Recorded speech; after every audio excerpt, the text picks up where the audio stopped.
financial crisis. This will be one that'll go down in history and be marked in history the way those two other recessions I just mentioned are today. Insane. So the realities are commercial real estate has gone completely crickets. We've had some slowing. We're flatlining, basically, is what's going on with residential. Residential has hit its ceiling. It's topped out and, in fact, reverse course. I see a lot of you reporting like it's still really, we're seeing an uptick in business. Yeah, that happened in 08 too. We saw a little slight uptick. We call it a dead cat bounce. It's not going to gain any significant height at all. But the realities are now what we're seeing, in fact, in commercial is completely the writing on the wall. It has gone completely crickets. There is zero movement in commercial real estate, zero sales to be speak of, zero loans being written to speak of. Hello, whoever you are. That's where our problem One lies person. today. Or at least our Let's see if challenge. this is all Commercial on. real estate has an enormous amount of people leaving it, not re-renting it, subleasing it, or just shadow Now, inventory. all of a sudden, boom, boom, boom. Empty 45 empty GTII, office Jennifer, space great. and Let me retail turn and this everything. guy off. Everything commercial. He's interviewing someone, and he's just spoken nonstop for 3.5 minutes. Hello, Juan Jorge Garcia. I have a friend, Juan Garcia, and I'm always clever when he calls. I say, which one? Hey, Fritz Flappy Ears. Hey, Angela Tackett. Hello. Another 1,000 GTII. I think you're going to feel like a genius. Hey, Mike Kellerman. CC Ryder. Ryan. Excuse me. Well, all right, you guys. Hey, Daphne. Rodrigo. Jennifer. Barry Crouch. Always welcome. Jeff Nickel. Toestones. Glad to see you here. Hi, Jennifer. All right, you guys. Ned Eagle and everyone else. All welcome. It's a little nippy in DC today. Or as you Brits say, bracing. It's bracing. And then you say, right, and you get on about it, and you pretend it doesn't bother you. Yeah, global warming. Yeah, but Kevin's story, one thing you might be missing. Global warming is about climate. This is weather. And in fact, I hate to tell you, from what I read years ago, and I studied it a lot to the point I couldn't sleep at night, one of the destabilizing things about climate change could be, everyone's predicting, no one knows for sure, is the destabilization of the Arctic and then all the temperate weather below. So that's why the last few winters has been like that. Some parts of the world have had these tremendously cold winters, and it's like that circle becomes elongated, and then other parts are warm. So I don't know. All I know is it's a big experiment. It's a book called Carbon, if you're really interested in the subject, and you may not be. I sent it to some of my oil and gas friends. It was promptly put in their on the back part of their shelves. But Carbon by Eric Rostow.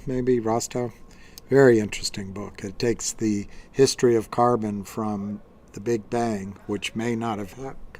Apparently the telescope out there is finding out that there's fully formed galaxies bigger than ours 500 million years after the so-called Big Bang, and that doesn't fit the theory, so I'm not sure the theory's right anymore. But anyway, he follows carbon all the way through, and one of the things that I vaguely remember, because I'm not going to remember how many years, but it took eons for the carbon in our atmosphere to be buried in the earth. whether in coal or oil and gas or plants took it out. And now in the space of 100 years, the Anthropocene, if I said that correctly, the effect that humans are having on the planet, not the dinosaurs, not ice, but what we're doing to the world. In the span of about 150 years in terms of oil, and maybe, I'm sure I'll get it wrong, but maybe about 200 years, maybe a little more in terms of coal, and 400 or so years in terms of our burning of wood and deforestation around the world. We're putting the carbon back into the atmosphere. It comes out of the soils when the soils are no longer held tightly by the roots. Anyway, it's an experiment, and you got to grant that. It is an experiment. Since the gentleman, I forget his name, in the 50s started measuring carbon in the atmosphere. He was in Hawaii. He is still. We've gone from roughly, I think, 156 parts per million to over 400 parts per million of carbon in the atmosphere. And that's an experiment. We can't say that and it's irreversible, by the way. We can't say, oh, there's no climate change. Oh, there's no global warming. We don't know. It's just been 150 years, and in the last 50 years that we've escalated above 400 parts per million has just been the last decade or so. And apparently 400 parts per million was the number that the scientists around the world were alarmed about. Well, now some are saying that it's 200, 250. There's no way we're going back below that. Not when millions of people in the world want to live a life that we've been blessed with in North America and Europe. They're going to burn coal. They're going to burn oil. They're going to burn natural gas. And when people are cold, they're going to burn, if they have nothing else, they'll burn wood. So, and people want to travel. So the odds are this experiment we're making is irreversible. And I would submit to you, Kevin, one of the buffers has been the ocean. You can see it in the coral reefs around the world, and the Great Barrier Reef's an example. But the oceans have been absorbing the carbon and the excess carbon, and it might be a heat sink. So they may be maxed out, and maybe as we move forward, that extra carbon no longer can be absorbed by the oceans or the trees that are no longer existent because we've torn them down to put up a parking lot, and it could run away on us. So I'm not as dismissive as Exxon and their paid shills are about the potential of global warming. I think it's the very instability. I don't know if this is normal in the past. I can't remember that it's so chilly. This feels like I'm in London. And speaking of London, by the way, there's the great current that goes through, I forget what it's called right now, that goes through the Atlantic. And it transfers on the way up warmth, and then it comes back down. This is deep in the ocean. It comes back down, bringing the cold. It has made Europe, this peninsula of Europe, relatively a benign climate. I know they have some winters, but it's made it green, made England green. And, Moscow's on that level. Parts of Canada and upstate New York and etc., they don't, London doesn't get those kind of winters. Why? Because the warmth that comes up. Well, they have these little funnels up around the UK and north of it that take the hot water down to the cold water. They measured that about 10, 15 years ago, the book I read. There used to be hundreds, if not 1,000 of these funnels. They could only count something like 15 or 20. So if that great circuit that regulates our climate stops, and it has in the past, it has stopped in the past, maybe not in a human lifespan, but in the span of geologic time, it can change the world forever. You know, imagine Europe without warm water coming up. It's going to get cold, boy. So I wouldn't be so dismissive and cocksure about what the planet is going to do to us to get rid of us, because we've thrown it in an unbalance. On the other hand, we got to live somewhere. So I'm not Greta Thorn in your buttberg either. I mean, we got to live. My answer, at least to start, based on Jim Hansen. There's a big crow right here, massive, eating something. They're smart, crows. Anyway, Jim Hansen of Goddard, he wrote, I've told you about the book, Storms of My Grandchildren. If you want to read just one book, that's the one. And he's about solutions, not about hyperbole. And he has 4 solutions. I'll get them out of order. But one of them is 4th generation nuclear power plants, these smaller pebble-based nuclear power plants. I personally, after Fukushima and Chernobyl and 3 Mile Island, I'm really sketchy on the future of nuclear fission. But that's one of his solutions, and he's a scientist. The second one of his solutions is all of the small solutions, like wind, solar, windmill. I guess that's the same as wind.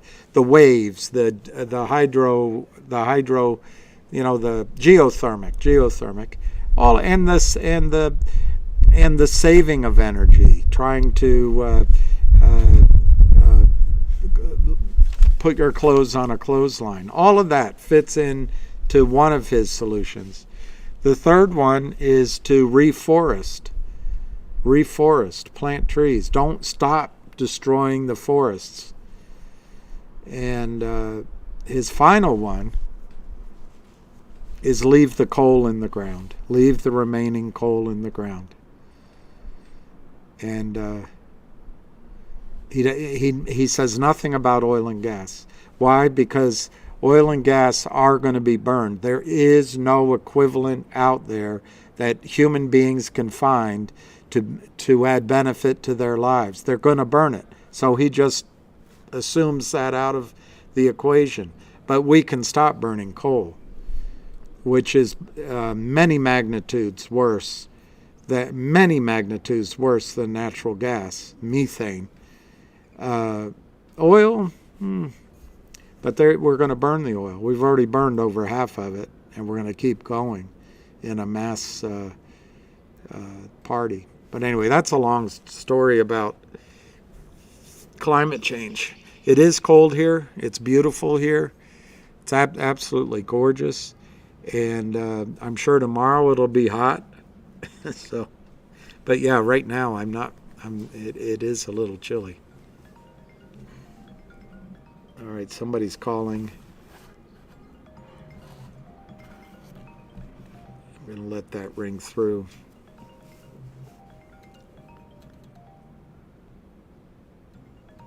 Well, I agree with that. FL6 stringer.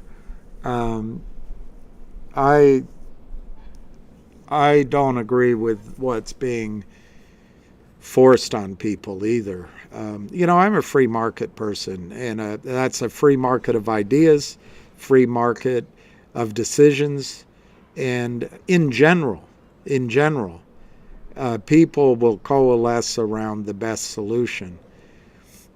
To the extent they're not able to, or to the extent that in the short term there's a bias toward the wrong decision, I can see room for a constitution, for rules. For example, our Constitution is all about uh, what the role of government is. Everyone has equal rights. Everyone has the right to pursue happiness. Everyone has the right to build a better future for their children and posterity. However, when their right to do that conflicts with my right to do it, and we have a dispute, that's where government comes in. And so there has to be a bit of a rule book. But I don't condone Greta Thorn in the Buttberg, and I don't think mandated solutions like lithium batteries and driving these electric vehicles make any sense at all either. There's no proof that the electric vehicle in the long run is going to solve our problem. What might solve our problem is to change how we live. We live in cities and towns, and we have automobiles to navigate the circumference of that city and inside. Otherwise, it's parked, and we have to take trains, which are far more efficient, miles per gallon on gasoline or diesel. We take trains between cities. But if we start changing some of that, luckily, I don't like the shutdowns that COVID caused. But COVID has accelerated a lot of things in life, by the way, a lot of things. Really odd. It's almost, you wonder why it happened. But one of them is telecommuting. Telecommuting is another way to save our planet. Anyway, let's get talking about, is this Aberdeen colors? That's pretty cool, Frank McLean. This is a Man U, whatever, Manchester United. I don't know if I'm for Man U, Man City. I still kind of like Chelsea.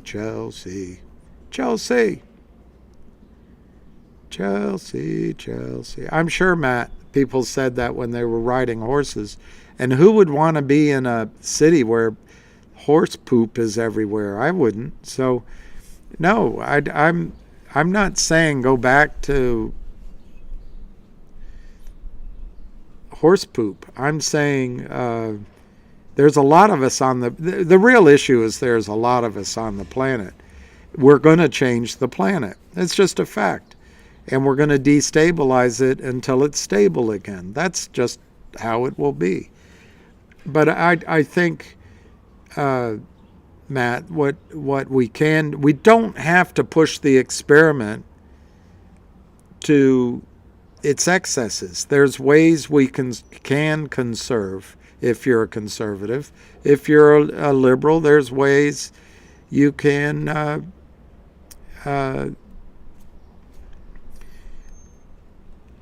prevent.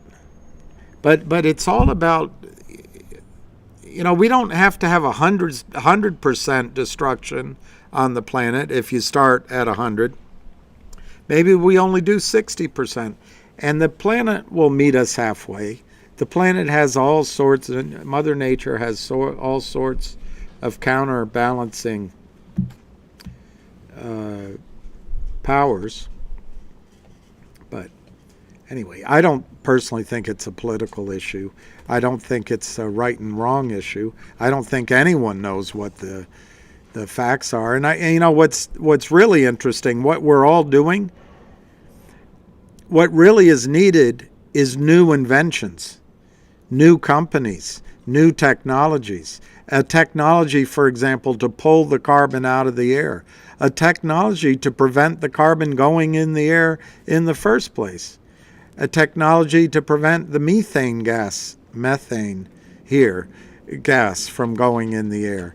All sorts of technologies that are over-the-counter markets without government intervention, without rules from the WHO, and without woke women, some gender people, or men, mostly beta men, come out with to control the rest of us.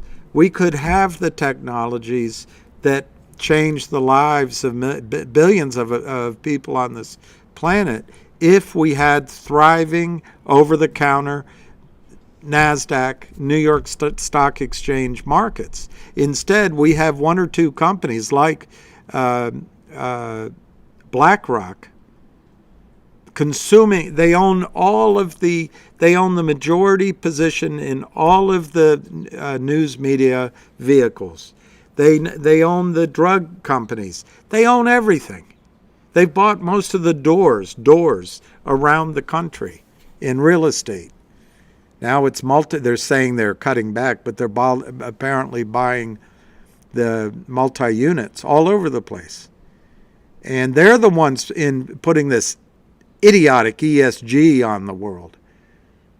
Idiotic because how do you mandate from above what best works?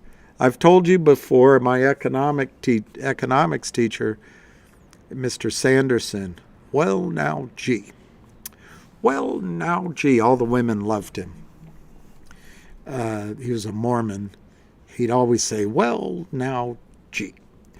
But he pointed out that when people build campuses, they lay out the sidewalks, the architects, just perfectly because they're all geniuses, and they know just where people are going to walk between building and library and gymnasium. They know just where it's going to be. So they put down a perfect sidewalk. Beautiful. Hedges, flower beds, well laid brick or stone, and it's gorgeous. And it looks just absolutely magnificent on the drawings they submit. Lo and behold, when people actually start using the campus, they start cutting through the lawns. Grass grows by the inch and dies by the foot. But anyway, they go through the lawns and they cut. And people using it find out what are, in fact, the best routes between the gymnasium and Millington.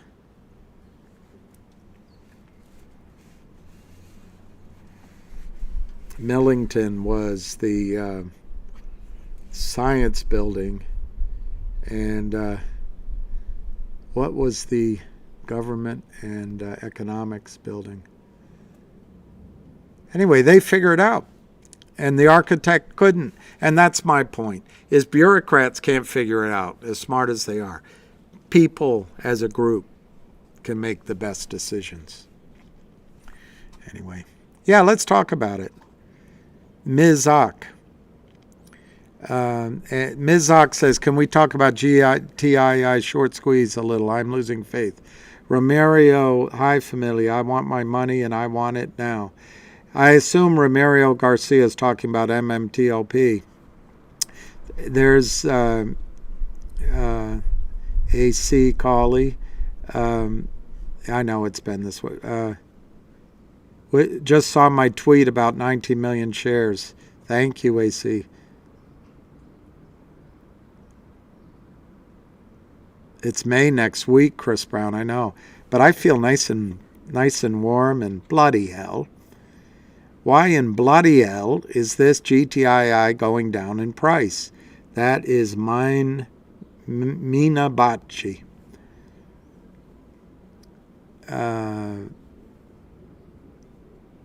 Well, I'll tell you what I think's going on with GTII, but let's get the price. Let's get the scores around the league.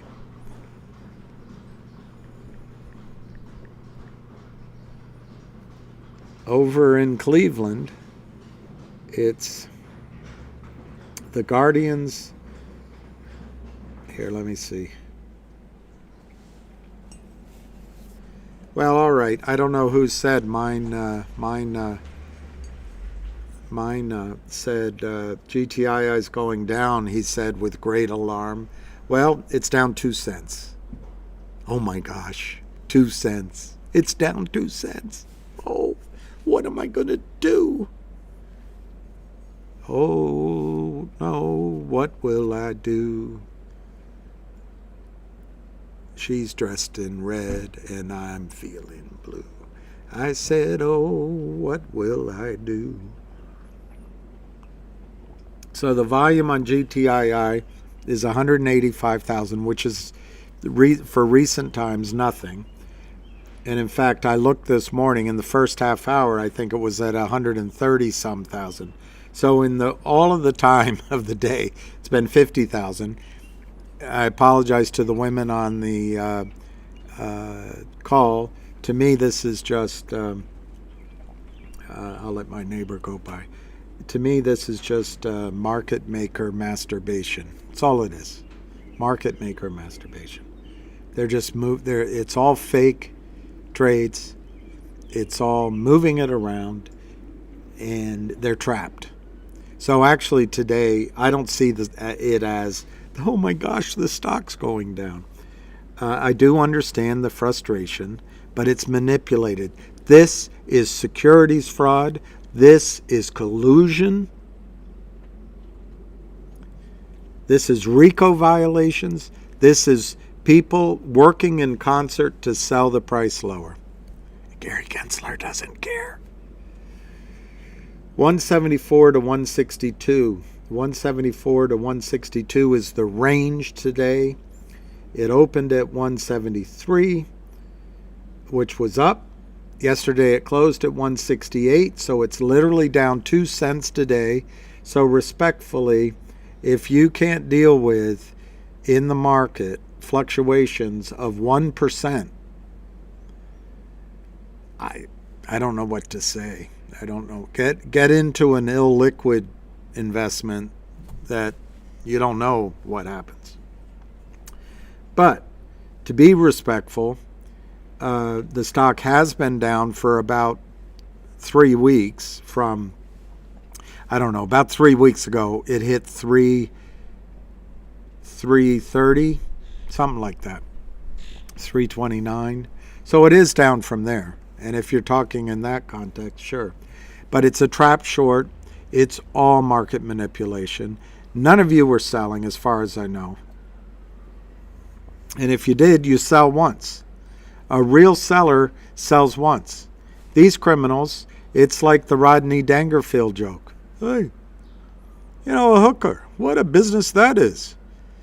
They got it, they sell it, and they still got it. That's what these guys do. They don't have it, they sell it. They still don't have it, they sell it. They still don't have it, they sell it. What a business. Particularly if Gary Gensler looks the other way. So anyway, what I think's happening with GTII right now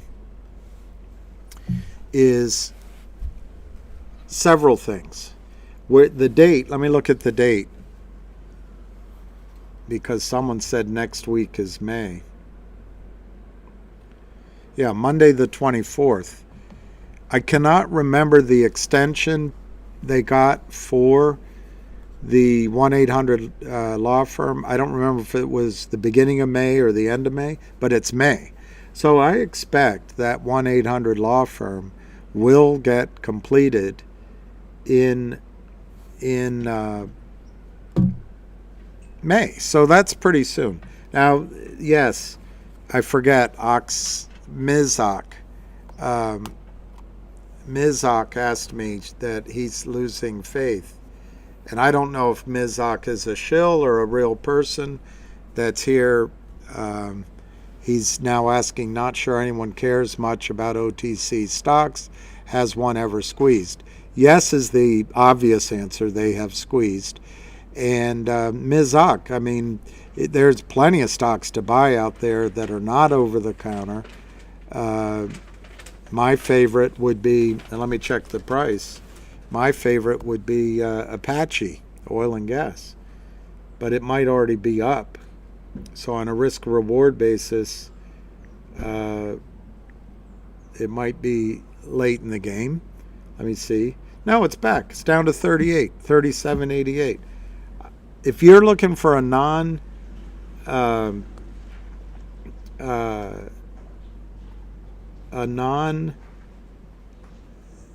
over-the-counter stock, MacCock, Apache, APA. Just get out of GTII. Go buy APA for $38, and in my judgment, it'll be $100. It'll head to $100. It won't be straight line. It'll take time. You can sell calls against short-term calls against it, such that they expire, and you can collect income.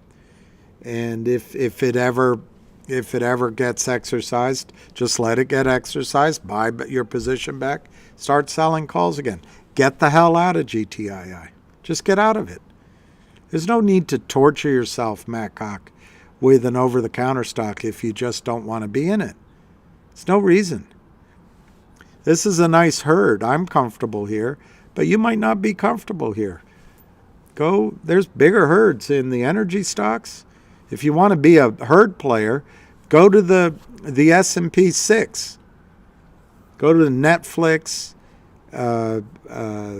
whatever they changed Google into, Alphabet and some other thing, whatever they changed Facebook into. I can't remember all the 6 now. Amazon, Apple. Those are the stocks that the Fed buys when the Fed wants to manipulate the market. Those are the stocks the big hedge funds buy because the Fed is doing it. Is it in collusion? I have no idea. It feels like it. But that's MacCock, that's where to go. Get the heck away from GTII. GTII is an over-the-counter stock, and we are playing it for a squeeze. If you don't believe over-the-counter market squeeze, and you don't believe anyone's interested in over-the-counter stocks anymore, go away. Get out. You're always welcome here, but just get out of the over-the-counter market. Get out of GTII. There's volume here. You can get out. Now, what I think is going on, to answer,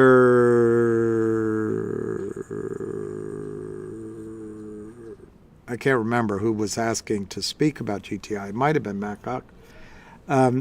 What I think is happening, I think there's going to be the 1-800 law firm soon, and it's going to be confirmed. Now, for the skeptics out there, there's been so many delays, they must be doing that delay on purpose. I don't know. I can't. Only the shadow knows what evil lurks in the hearts of men. I don't know. I'm not that all-seeing. But on the surface of it, if the lawyers themselves delayed the transaction because they can't help themselves, they're lawyers, I just wonder what it must be like on the honeymoon when they're in bed with their wife. That night must go on for about a fortnight, preparing it, cleaning it, organizing it, setting everything up just so, making sure that there's no risks, and fully informing their wife of what might happen or not happening, getting her to sign a non-disclosure, non-circumvention, like getting her to sign some sort of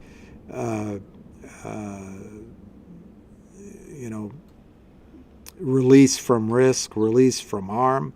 I mean, it could take 2 weeks to get that first conjugal visit accomplished in that marriage bed.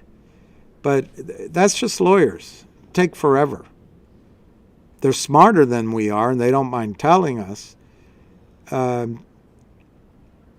But they just operate in the 50-mile-an-hour lane, not the 75-mile-hour lane with 10 miles further granted. They just pull over. They just go in the slow lane.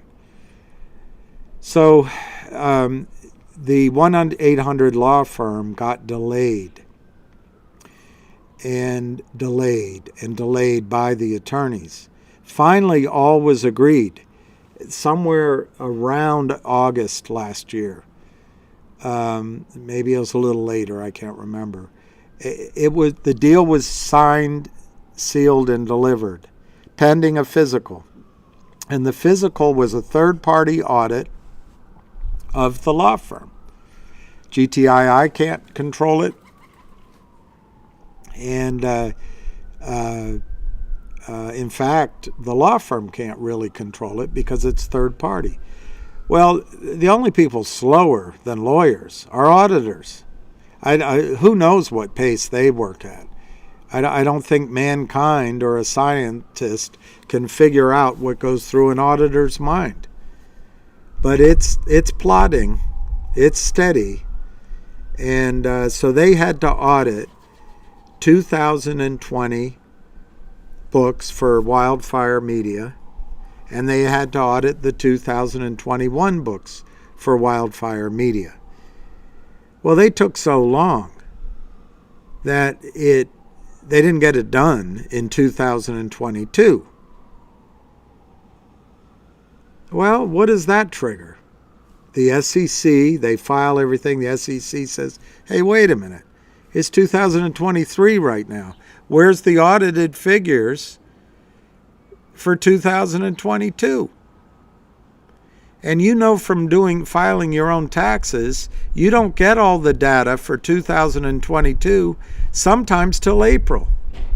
But certainly not, usually not in January, February, March. So the auditors are waiting for all that data across probably as much as thousands of accounts, data sets. It takes a while for the auditors to audit Wildfire Media and the law firm for 2002.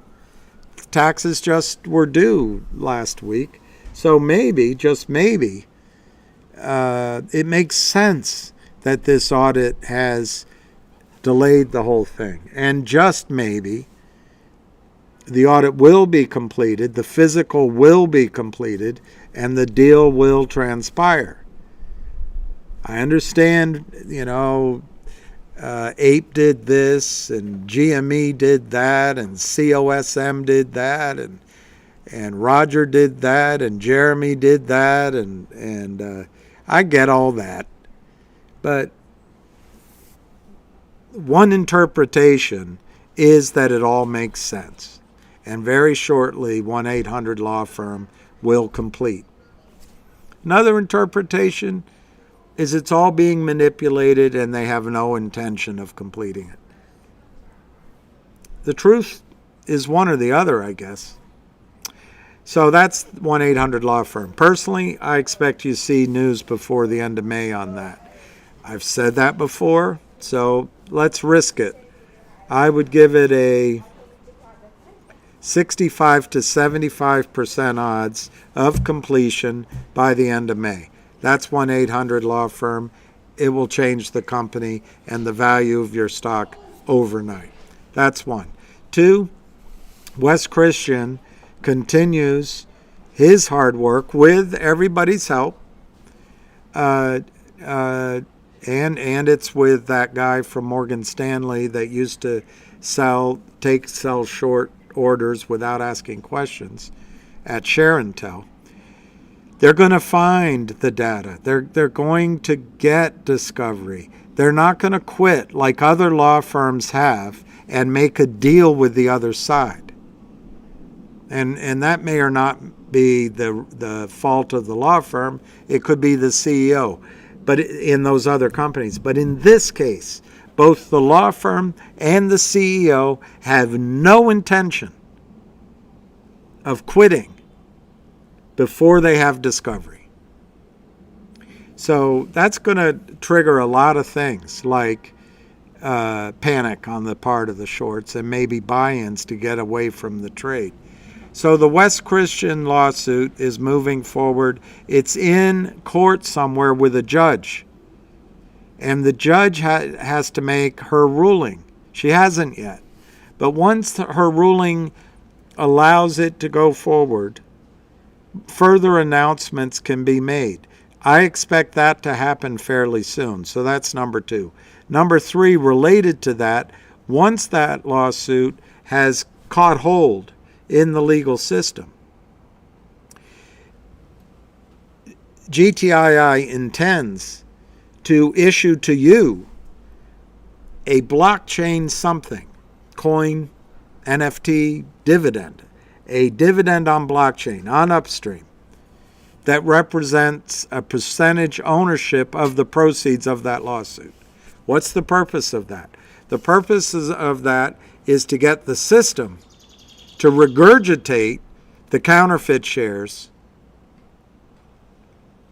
and all at once, pell-mell, create a run on the real shares in the system, because they won't be able to stuff your accounts with a blockchain coin, and they won't be able to estimate the value of what the lawsuit proceeds are. So that's 4, I think. 5 is the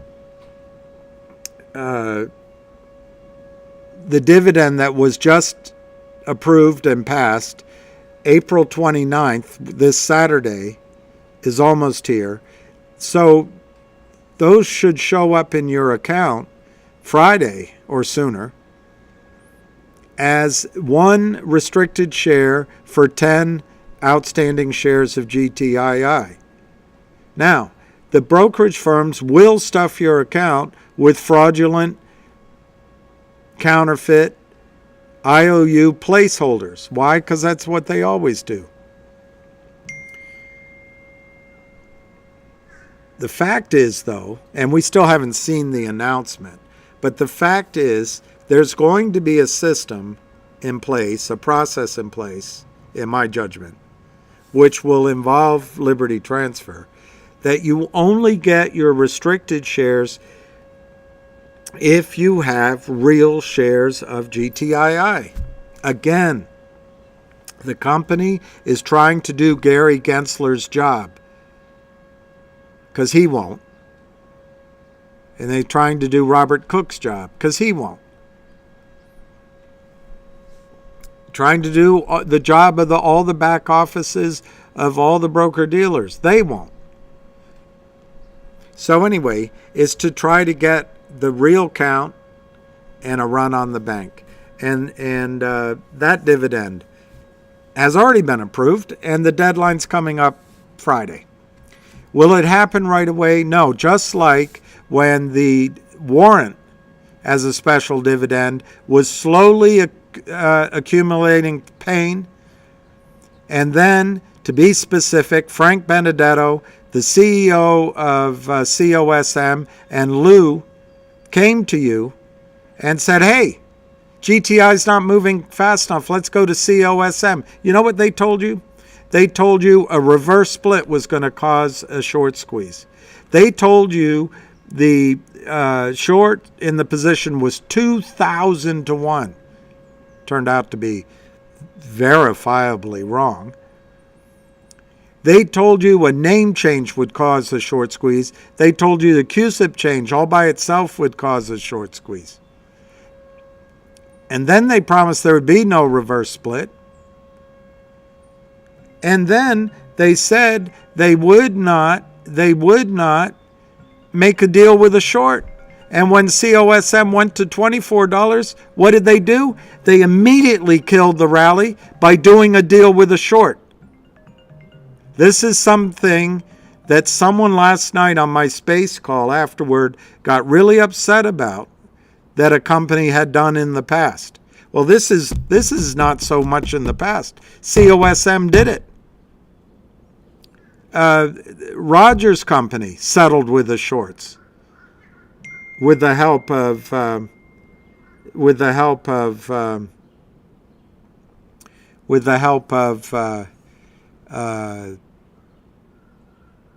can't remember the lawyer's name. I'm not blaming anybody. What we're fighting are not the CEOs. We're not fighting the investment advisors like Frank. We're not fighting them. We're not fighting the lawyers. These people are all. I listened to the call last night. Frank said he loves the fight. He's all in it. Mark, he's all in the fight. I believe him. I believe the CEOs are all in the fight. But what's against them is these criminals and the corrupt system and a complicit SEC and a do-nothing Congress. So it's not that we should be turning on these people that make judgments with the best information they have, and the liars are on the other side of the phone or on the other side of the conference table, and they get fooled. How many of you been fooled by the smiling guy or the gorgeous woman or the too good to be true story? We've all made mistakes. Ours is not to jump like a wolf pack on someone that makes one mistake. Ours is to support the ones that are fighting the fight. And I believe all these people I just named, including Lou, are fighting the fight. Frank, Lou, Roger, Mark, I don't know, there's a couple more I left out. I believe they're all fighting the fight. Did they make mistakes? Was I asked to lay off by some people? Sure. It's not my style, but on the other hand, I'm not trying to pick on anybody. The only way you get to the truth and then the solution is seeing it for what it is. And I know in my own life, when I have nightmare things going on, I get afraid to see the truth. I get afraid to open the envelope. I'm human like anybody else. But in this context, I think my job is to try to see what's going on. And so all of these people are doing the fight. And I would suggest that some of them have made missteps. But guess what? It's not the falling down that matters. It's the getting up and keep fighting. And what the criminals want is for people to fall down and quit. Every single one of the names I just gave you are still fighting. And if they now learn from experience what they can and can't do, great. They'll never unlearn it. That's muscle memory. That's how some people have to learn. I mean, Jeremy's another example. He has to learn by doing it himself. It's just how people are different.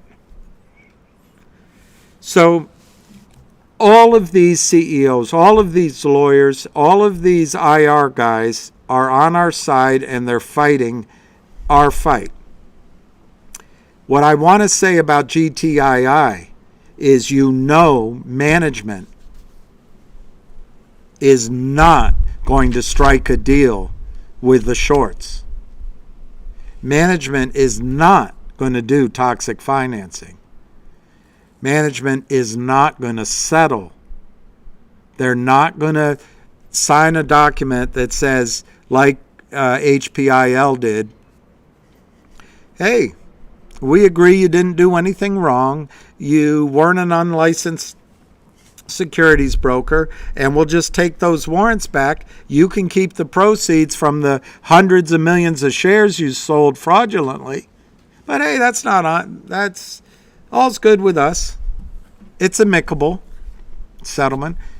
GTI is not going to do that. GTII is not going to do that. So, and I think these other companies that have done that will never do it again. like I say, they have to learn.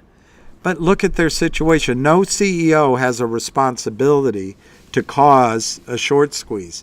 What the CEO has a responsibility to do is get his company financed, his project financed, and do what's in the best interest in the long term for shareholders. Well, short squeeze doesn't enter into it. However, I would argue once they learn about this stuff, it does add a standard of care. I'm not a lawyer, a duty of care to not do one of these toxic financings and to not sell shares into the malevolence of the criminals. But anyway, that's for a law theory course somewhere. Hey, I'm having an impact on Apache. It's up 77 cents. All right, so that's the next thing is the West Christian lawsuit and then the distribution. I think it's going to be powerful because there will be no settlement. I mentioned the dividend, and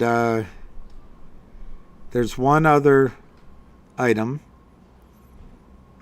Oh, the company has received phone calls with a Utah phone number, which is where Alpine is based, on behalf of a client in Switzerland. These hills are alive with the sound of music. Alps, Alpine. It makes you wonder who set up who. Who's zooming whom? Well, anyway, with 19 million shares to buy. Well, that 19 million shares has been around for, I'd say, at least 60 days, give or take. It's not going to get any easier. And you know what the company said? No. 9. So I think that 19 million shares is pending to set off. Let me put it this way. They're not calling to buy those shares to book a profit because they can't have a profit on those shares. I would submit they're not even calling to limit their loss. Well, in a way, to limit the damage, sure. But I don't think they're calling just to do a portfolio closeout of their position. They're calling because there's something wrong. There's pressure. So it's coming. And 19 million shares to buy. Do you see that SpaceX rocket go up? It'll be like that. Only it won't explode in the middle of the sky. It'll go to the stratosphere. All right, so that's the next thing is that buy-in. Then there's the PAC West office in California, where either 2.5 million or 4 million was stuffed to the retail office by a short seller who decayed the trades when asked for more money. And guess what? The FBI is after them. The FBI is not in cahoots with Wall Street. Far from it. The FBI will find their man, and I think it's a man. That's coming. The FBI further is probably looking into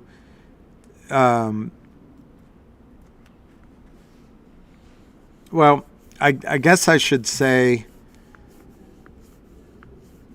apparently there's some negotiation with the whistleblower. There's a whistleblower or two coming from Alpine to West Christian / the FBI, and they want to get paid something.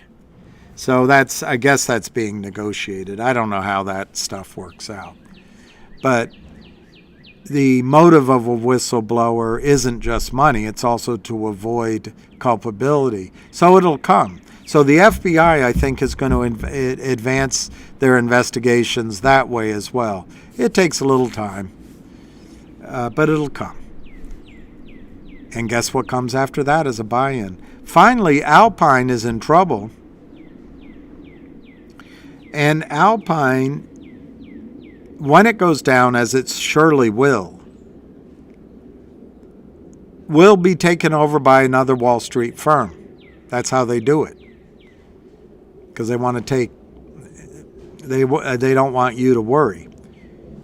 Well, the acquiring firm will not buy the naked short position. They won't absorb the naked short position in GTII. It'll have to be closed out. Now, I've been told, be careful assuming the FINRA numbers are correct. Well, Ham has watched it every single day for 2.5 years, and I trust his judgment on it. But you can pick where you want to be on the spectrum. I think it's 325, 350 million shares which have to be covered in a buy-in.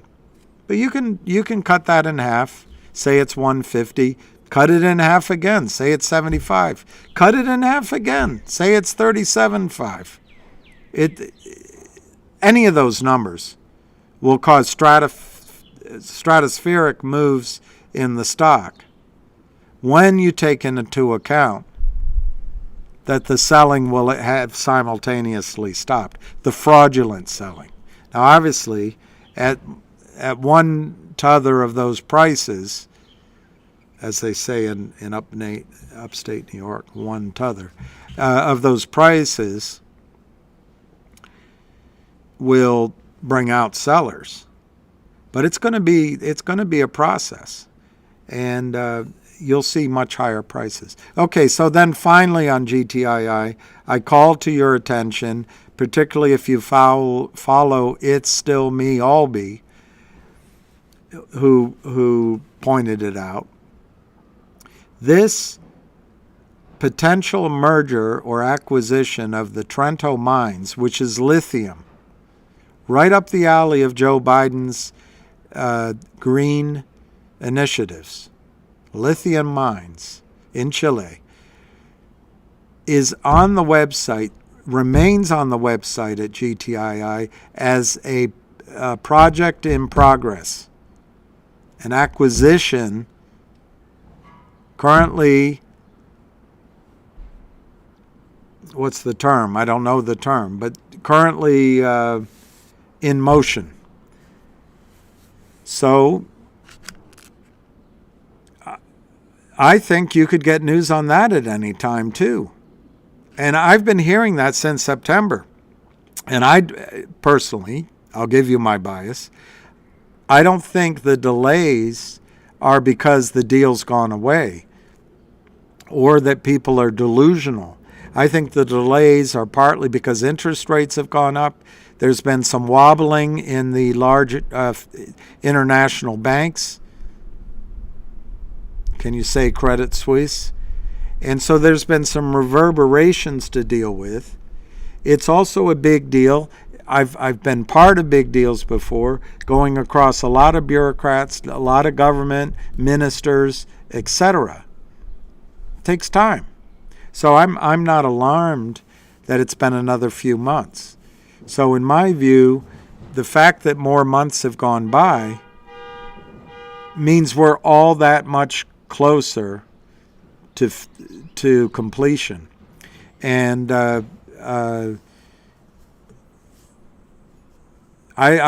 could see that happening any day, any week, any month. But if I had to pick any day, any week, any month, I might be closer to any day than any week, any month. I think it really could happen. And that would just change the price of GTI stock overnight. There's been no covering. The Kramers are probably gone. Alpine's in trouble. And this group, they clearly, in my judgment, how much clearer it is. Our firm that's named Alpine, our clients, so-called clients, are in Switzerland, where the Alps are. It's pretty clear connection. and clever as all get out. And it's 19 million shares. According to Ham, the last manipulator, the last criminal in GTII probably is the Swiss investor, manipulator, or group of them. So I really think GTII as a risk reward right now, you're risking $1.65, and all my talking has made it go down. It's now 165, down 3 cents. The volume is 196. So in the span of most of the day, they've traded about 60,000 shares. It's all manipulated. It's all fraud. It's to make you go, why is it down? I'm losing faith. And I don't blame you. I mean, that's what a market's about. But I'm here to tell you, this is not price discovery. This is manipulation. This is fraud. So anyway, that's my big, long-ass answer on GTII. I think we're closer to the finish line than the starting line, obviously. And I think the finish line is feet away, inches away for you guys, meters away, not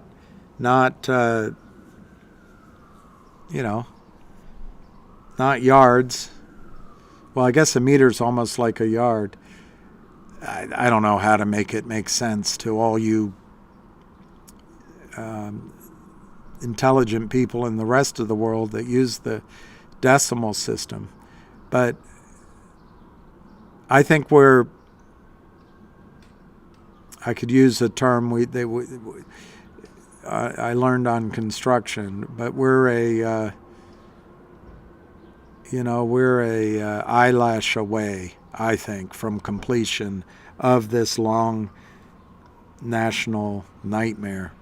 And in terms of GTII, I think it could be any minute. I think it could be this week, to be blunt. Doesn't mean I'm right.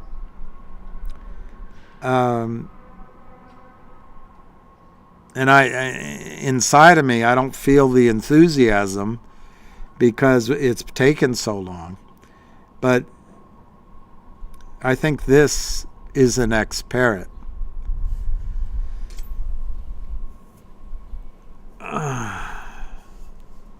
I don't read stock twits, mainly, I don't know, I forget to look.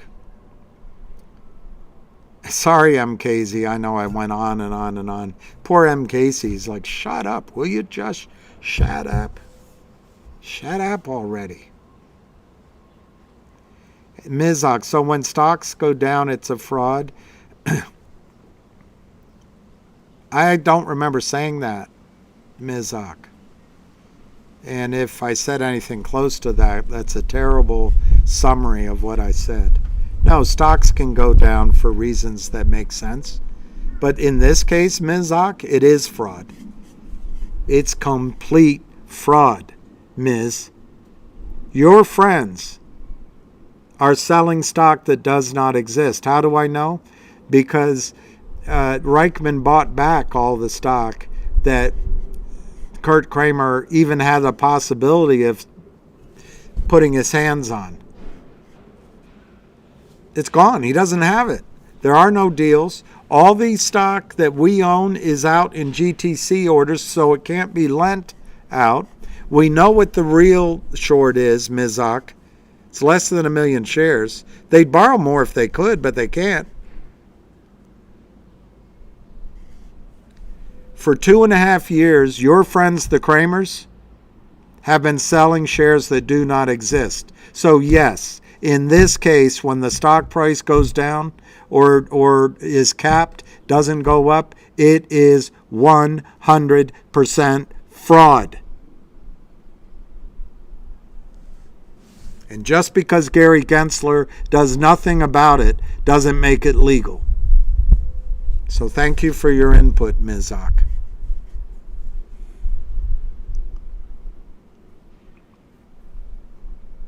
Well, Niju, I don't know how to say that, Nikunj Haria. I've never been involved in a squeeze as I was robbed in MMTLP.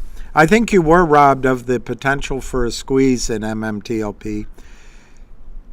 However, I don't think you're going to get zero back. I think the worst case, which I think is horrible, and they deserve lawsuits if it happens, the worst case is they'll rescind the trades. They'll reverse the trades and just give everybody their money back. So you won't lose your money, but I think that'd be a really crappy solution. But you did get robbed of the potential for a short squeeze. I think if the GTII short squeeze happens the way I think it will, I will have never participated in anything like it in my life either. But I have participated in stocks that go up, unbelievably. And you can't, what's going on? What's happening? I have. And when it happens, I can't say your name. I think you'll be really surprised. And I think it'll be a story to tell. Obviously, there's no guarantee it'll happen, but I think all the presets are in place. So Pete Tong, I need a gin and tonic, Da Hobbler. Well, that was my favorite drink, but I haven't had a drink in almost 4 years, and I hope to never have another one. But I'm not telling anybody else what to do. It's just I had my fill. Pete Tong, in my opinion, it has to open for 2 days of training. Only way to get rid of the lawsuits that will take them back to the Stone Age. I think that's a good point, Pete. However, I think it's going to be the rule book that they put around those 2 days of trading. And I agree with you 100% if they don't take away any of your rights, my rights. I own the shares too. If they don't, I think that could be the solution. Hey, Sada Aman. I'm good. How are you? How are you? And I take the risk of saying happy Eid. Late happy Eid. Hey, Woody. Morty Bojangles, I'm staying where I want to be. I forget what I said, but thank you, Morty. I say. And Jay, you haven't had one either. Thank you. See, I always forget what I had just said, like an idiot. I hope it's not a sign of early onset elderly Bidenhood. Yeah, the Moe's kid. It is. I don't know if it's cold everywhere, but the sun doesn't really hit this. So these bricks maintain they're cold to my touch. I'm sure in the summer these will be hot. Where I used to live, when I went outside, before I'd go outside, I'd water down the bricks before I invite people over to cool them.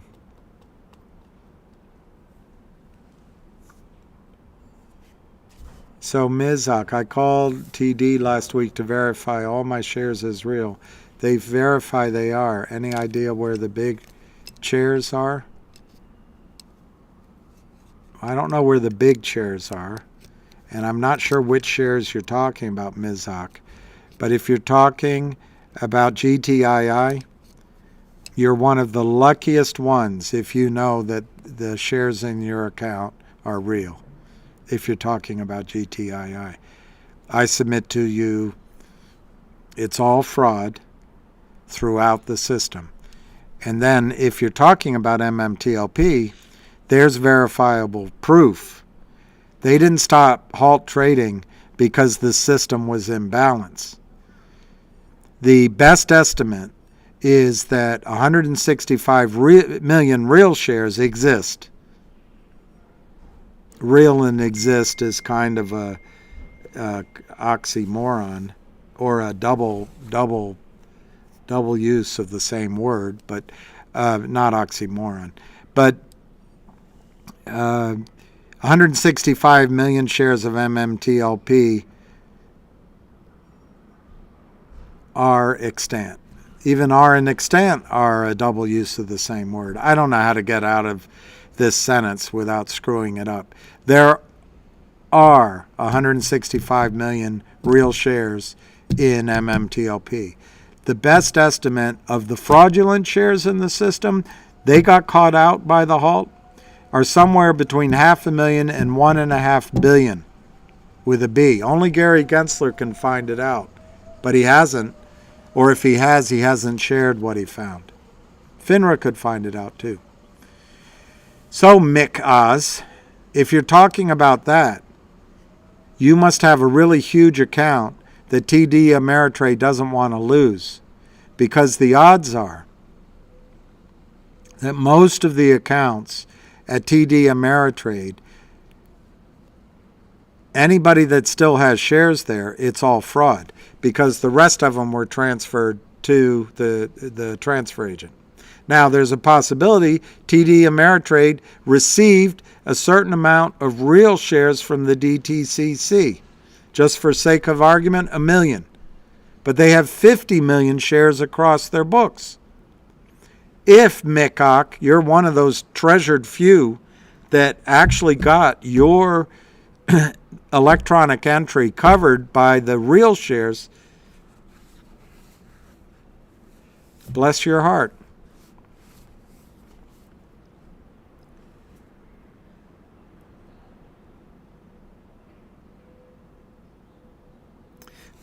But your good experience is not shared by the rest of the audience, let me assure you.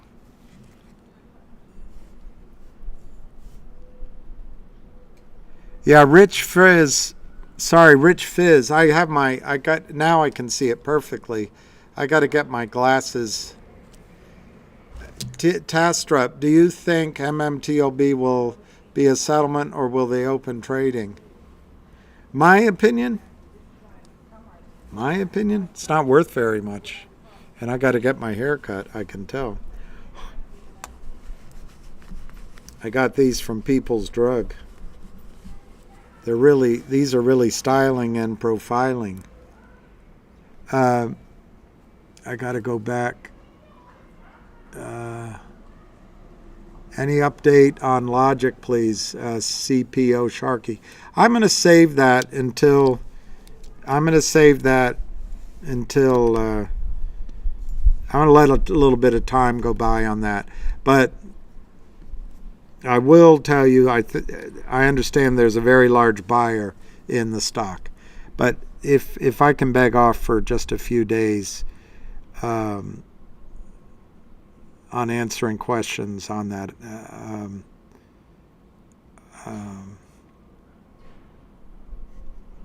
and not give my reason, I'd appreciate it.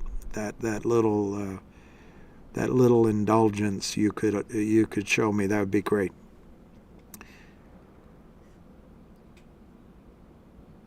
Yeah, I can hang bricks. Do you think I can hang the Kramers back here? That's a joke. I'm not saying it in seriousness. So I missed a couple of questions here. Tastrup, and right before you was Ken Unak. I know it's soul draining, Ken. Bottom line is, Ham says he doesn't understand how they're still standing. And he doesn't mean that he doesn't understand what's going on. It's the opposite. How can they still be standing? I love that William Lefebvre buying 100 shares.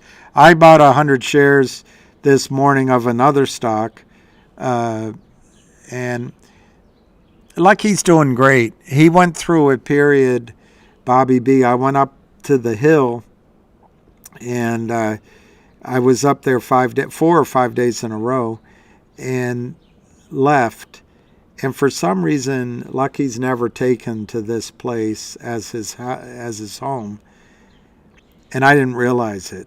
I used to be able, in our old place, I used to be able to go to New York and come back, and he's perfectly happy, perfectly content, but not here. And anyway, the anxiety he had was causing too much information, but the term is diarrhea, and for days, and he, bless his little kind little brain, he tried to be so good about it. But anyway, he's back to having not having that, and I don't think I'll leave him alone again for hours at a time again, because it's just too much stress on his 13-year-old umwelt. Anyway, somebody asked me a question and I can't find it. Will they, here, Mexican Silverback, will they reimburse me for my investment from Torchlight? Well, you bring up a good question, which if they rescind the trades or reverse the trades, do they go back that far? I don't think that's going to be their answer. My opinion is, if they do that, it's going to be lawsuit city, because how do you calculate the opportunity cost of 3 years of being in Torchlight? Or how do you do half? You say the half of people that bought MMTLP that didn't buy Torchlight, they get rescinded. How do you justify that? That means you don't have a real market anymore. And as Ham is emphasized on one of the space calls,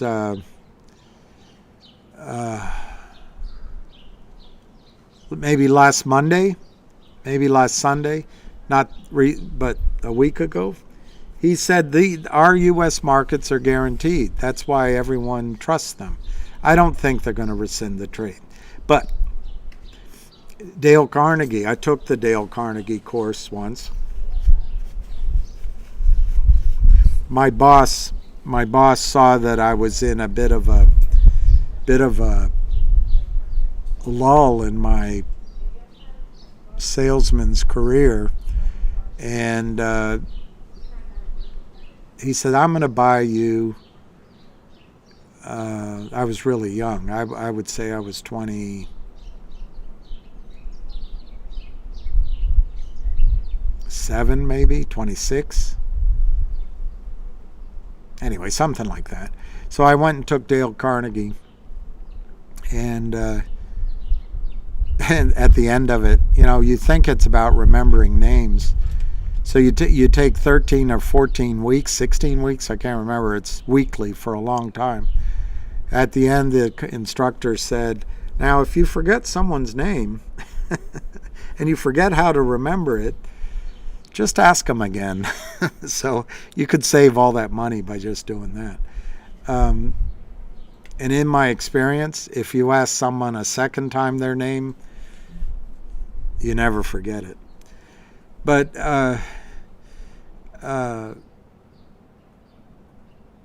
what did Dale Carnegie say about your question that is relevant? I can't remember now. I'm losing it in my Bidenhood. Oh, Lordy.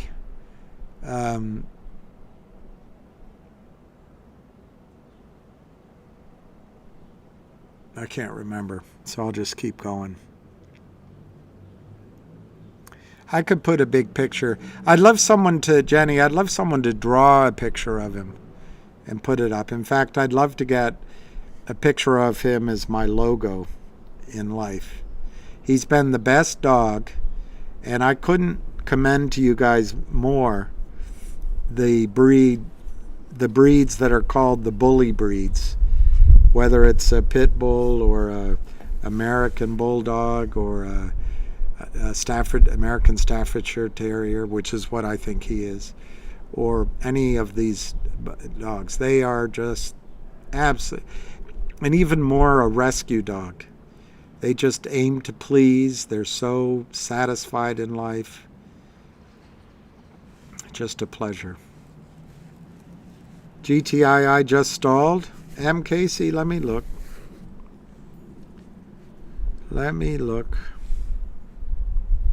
I wish I could remember why I brought up Dale Carnegie.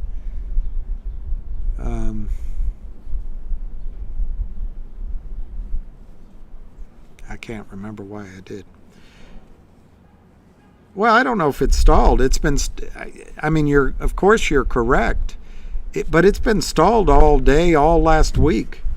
We're at 166, 319, 165 to 166 is 201,000 shares. Can you imagine? That's about 70,000 shares all day. Mizak, I'm so glad you're here, Mizak. You're keeping us honest. Can I confirm exactly what GTII does as a company? They have zero in revenue. Well, Mizak, thank you for asking if it's sincere. They have, as you say, maybe, I don't know if it's true, no revenue. I don't think that's true. I think if you look last year, I'm not an accountant, but they brought in over $3 million in the exercise of the warrants that you and your friends, in my judgment, caused everybody to run away from the exercise, the pressure, the heat was on. But anyway, they brought in 3 million something, 3.4 million. How does that get accounted for? Is that zero? I don't know. Maybe it's zero. But unlike many companies, the flip side of that, the B side of that record, is essentially no burn rate. There is some burn rate, but they have cash in the bank, so they don't have to go to you and your criminal financiers for money.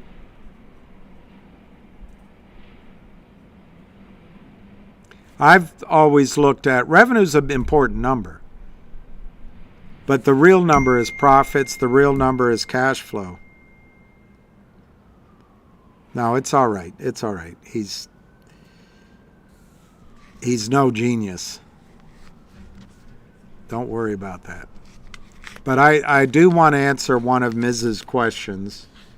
What does GTII do? Basically, GTII is an incubator. It's an incubator. And when I first saw the company, and I said, "Are you crazy?" I said, "This is POS stock." But it's an incubator, and you'll see that they have several divisions. The idea is they bring in a private company, they do the filings for a year or two, and then that private company launches, giving back the stock, and GTII keeps 5, 10, 15% of the newly viable publicly traded company. And they've been working at this model for a long time. But Ms. Ock, because of your ilk and your friends, any business plan in the over-the-counter markets gets destroyed. So you can come with the cocky point, well, that business plan doesn't seem to work. They don't have any revenue. But your guys on the other side are nipping the plans, nipping the success in the bud for your own greedy. I don't know how you sleep at night. But anyway, as I've explained, I'm not going to do it again. GTI is on the verge of acquiring 1-800 law firm. $30 million in income, $100 million, round numbers, and I'm going high because I don't want to quote the exact numbers because I was told not to, and I'm not sure of them anyway. Round numbers, $100 million in backlog revenues. So Mizak, if you're looking for revenues, you're about to get them coming down the track like a freight train in less than a month.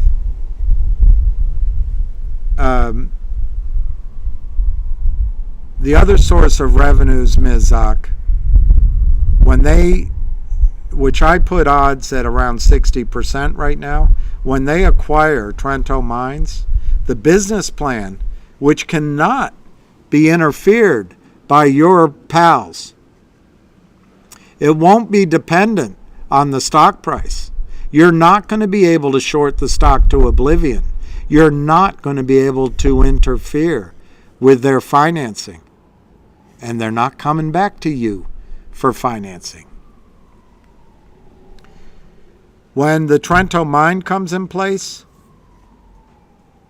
regardless of how many shares are issued to acquire it, the Trento mine, whether they have 40% or 70% of it, will add billions of dollars to the balance sheet of GTII overnight.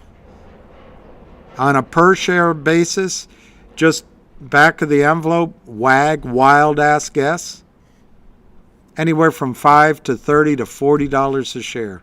We won't know until it happens and we get the hard data. Any one of those will blow your friends out of the water. But to go to your question about revenues, the Trento mine business plan is to be in production by the end of 2023. Production, revenue. Exiting 2023, there will be revenue. So to answer your question, you want revenue? It's coming at you.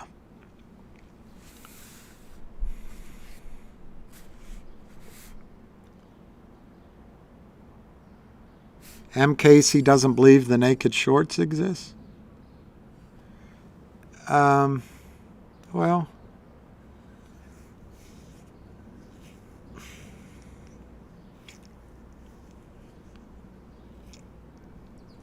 I don't know who's selling 350 million shares over the last 2.5 years, MKC.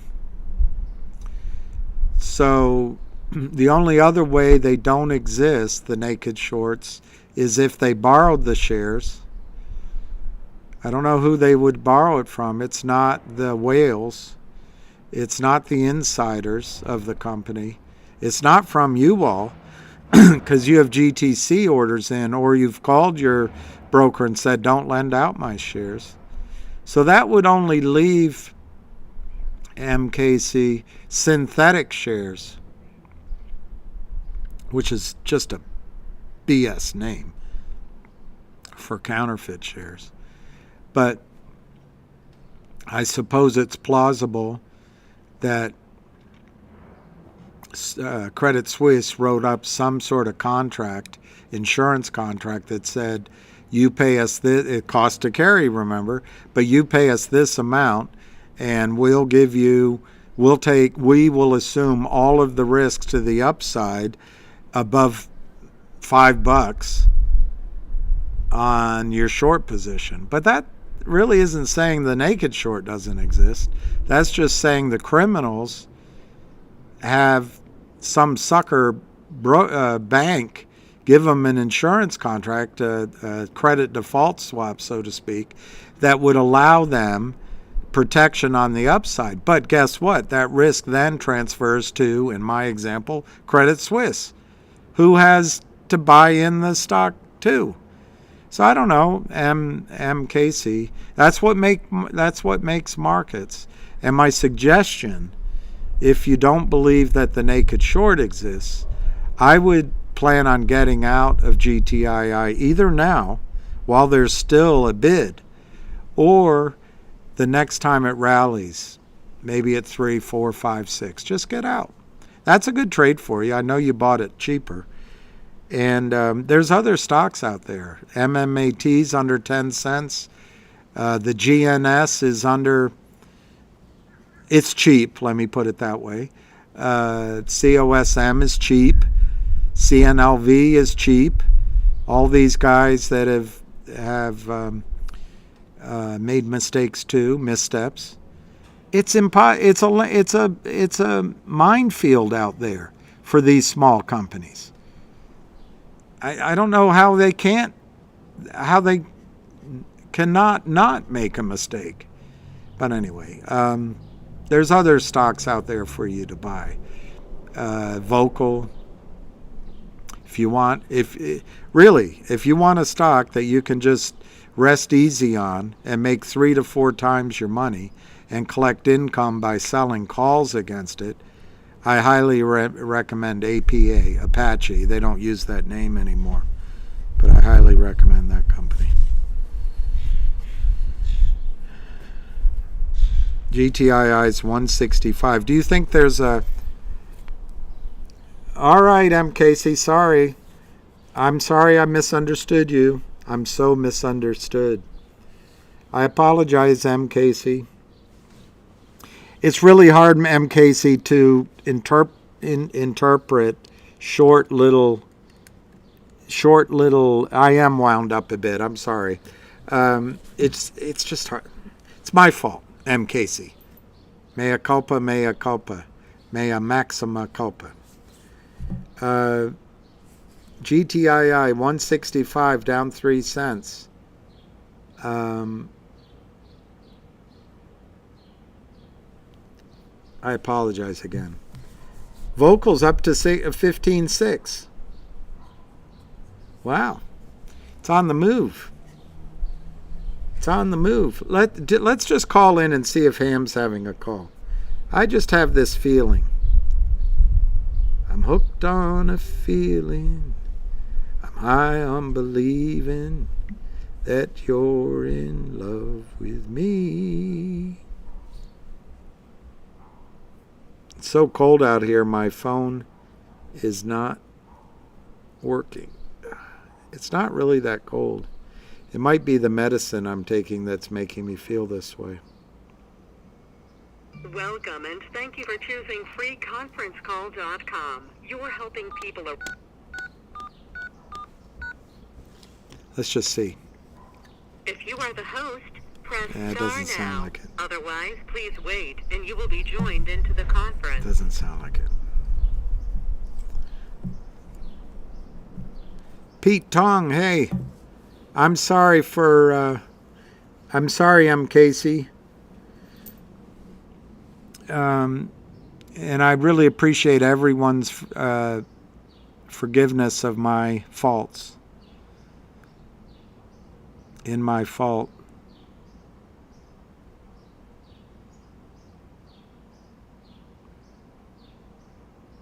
What do you mean?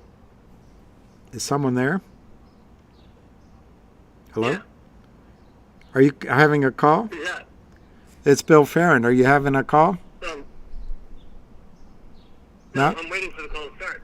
Oh, you're waiting. All right. Bill, It's William. Are you waiting? I'm waiting. I don't know if there is a call. Yeah, I'm not sure if there's a call either. Hey, Bill, this is Francis. Hey, Francis, you're on TV right now. So I'm on TV. What do you mean? there's 323 people listening to you. Oh my God, that's crazy. So, is there a call today or no? I don't know if there is. Ham is in.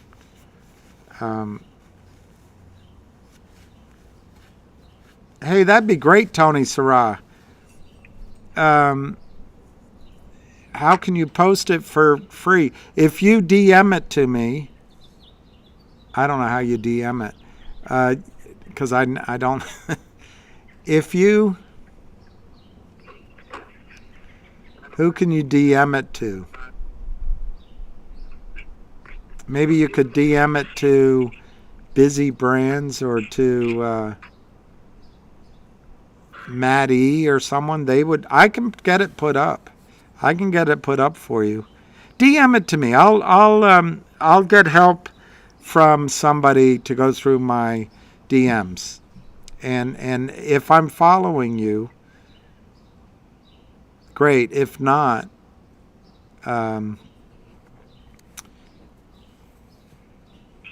I don't know how you notify me. What's your handle? I'll look up your handle and I'll follow you. So anyway, guys, everyone on the call, we'll just have a little fun. This is, I don't think he minds me using his name. This is Francis DeWolf on the phone. We both are waiting for Ham's call, but Francis is an investor in GTII and in Finger, and he's a long-term international financial guy. He puts large deals together. So if you have, that's a good idea. Send that agreement to Jenny L. That's a great idea. Matt E. just said to me, Tony, if you can DM Jenny L., she'll email it to me, Tony Sarra, and I'll get my email back to you so you can have it. So anyway, if you want to ask questions of Francis, or if Francis wants to talk about how he sees the short squeeze potential in GTII and Finger, he and I haven't talked in a few weeks, but we can go with that. So Francis, if you have anything to say to an audience of geniuses, 316 people. No, the 300 people online. There's a lot of people actually. So I'm curious about the dividend and how that's going to have an effect, and how that's going to, because of the non-fungibility of it, how that's going to create a situation where there's simply going to be a shortage of dividends to give to people, and over 90% of the holders are going to be not getting a dividend. The most recent dividend. I don't know. The most recent one. Yeah, the one that's just coming out now, the one for 10, the one for every 10 shares you have. Well, my understanding of that is that it's a restricted one share for 10, just like you say. It was approved and it's already happened. We've already all lived through the record date. And I think it should show up in the accounts on Friday. But what hasn't happened, Francis, to your point, is I was expecting a press release that answered your question. To me, they're going to say, just like they did with the warrant, to get the real shares, you've got to fill out this form, deliver it to Liberty Stock Transfer, and then call your brokerage firm to have the shares delivered, the dividend delivered, in order to actually receive the restricted shares. But I don't know if that's what's going to happen. They may just leave the restricted shares in your account, but your observation is correct. How are you going to know you have real ones or fake ones? I don't know. I think there needs to be clarification from the company. Well, I think the way to force it is for everyone that owns shares to request the restricted dividend. I mean, you can't sell the dividend. You can't sell it until 6 months from now, at which time you can sell it pursuant to Rule 144. So people should just simply request that they receive those dividends, and by so doing, forcing the shorts to create something that's not creatable. You're pretty smart. That's you're spot on. If everyone requested their dividend delivered to them at home in paper, you're exactly right. Because you can't sell it anyway. It's going to cost, they charge money to get it out of the system. To get it back in the system is a nightmare. So once you do that, you're probably, those shares, those certificates are going to become wallpaper. But it could force the squeeze.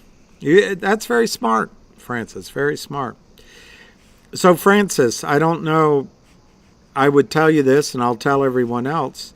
On Twitter, there was a rumor, or at least a gentleman put out on Twitter, that he believed that GTII was going to purchase the OG collection from CRTD, which is now Vocal, for $30 million in GTII stock. I haven't been able to confirm that, but the gentleman is a credible guy. And if that were to happen, wow. And by the way, just so you know, the only name you use while you're on speaker is Ham. Only name. Don't use any other name. But Ham right now is meeting with the whales, and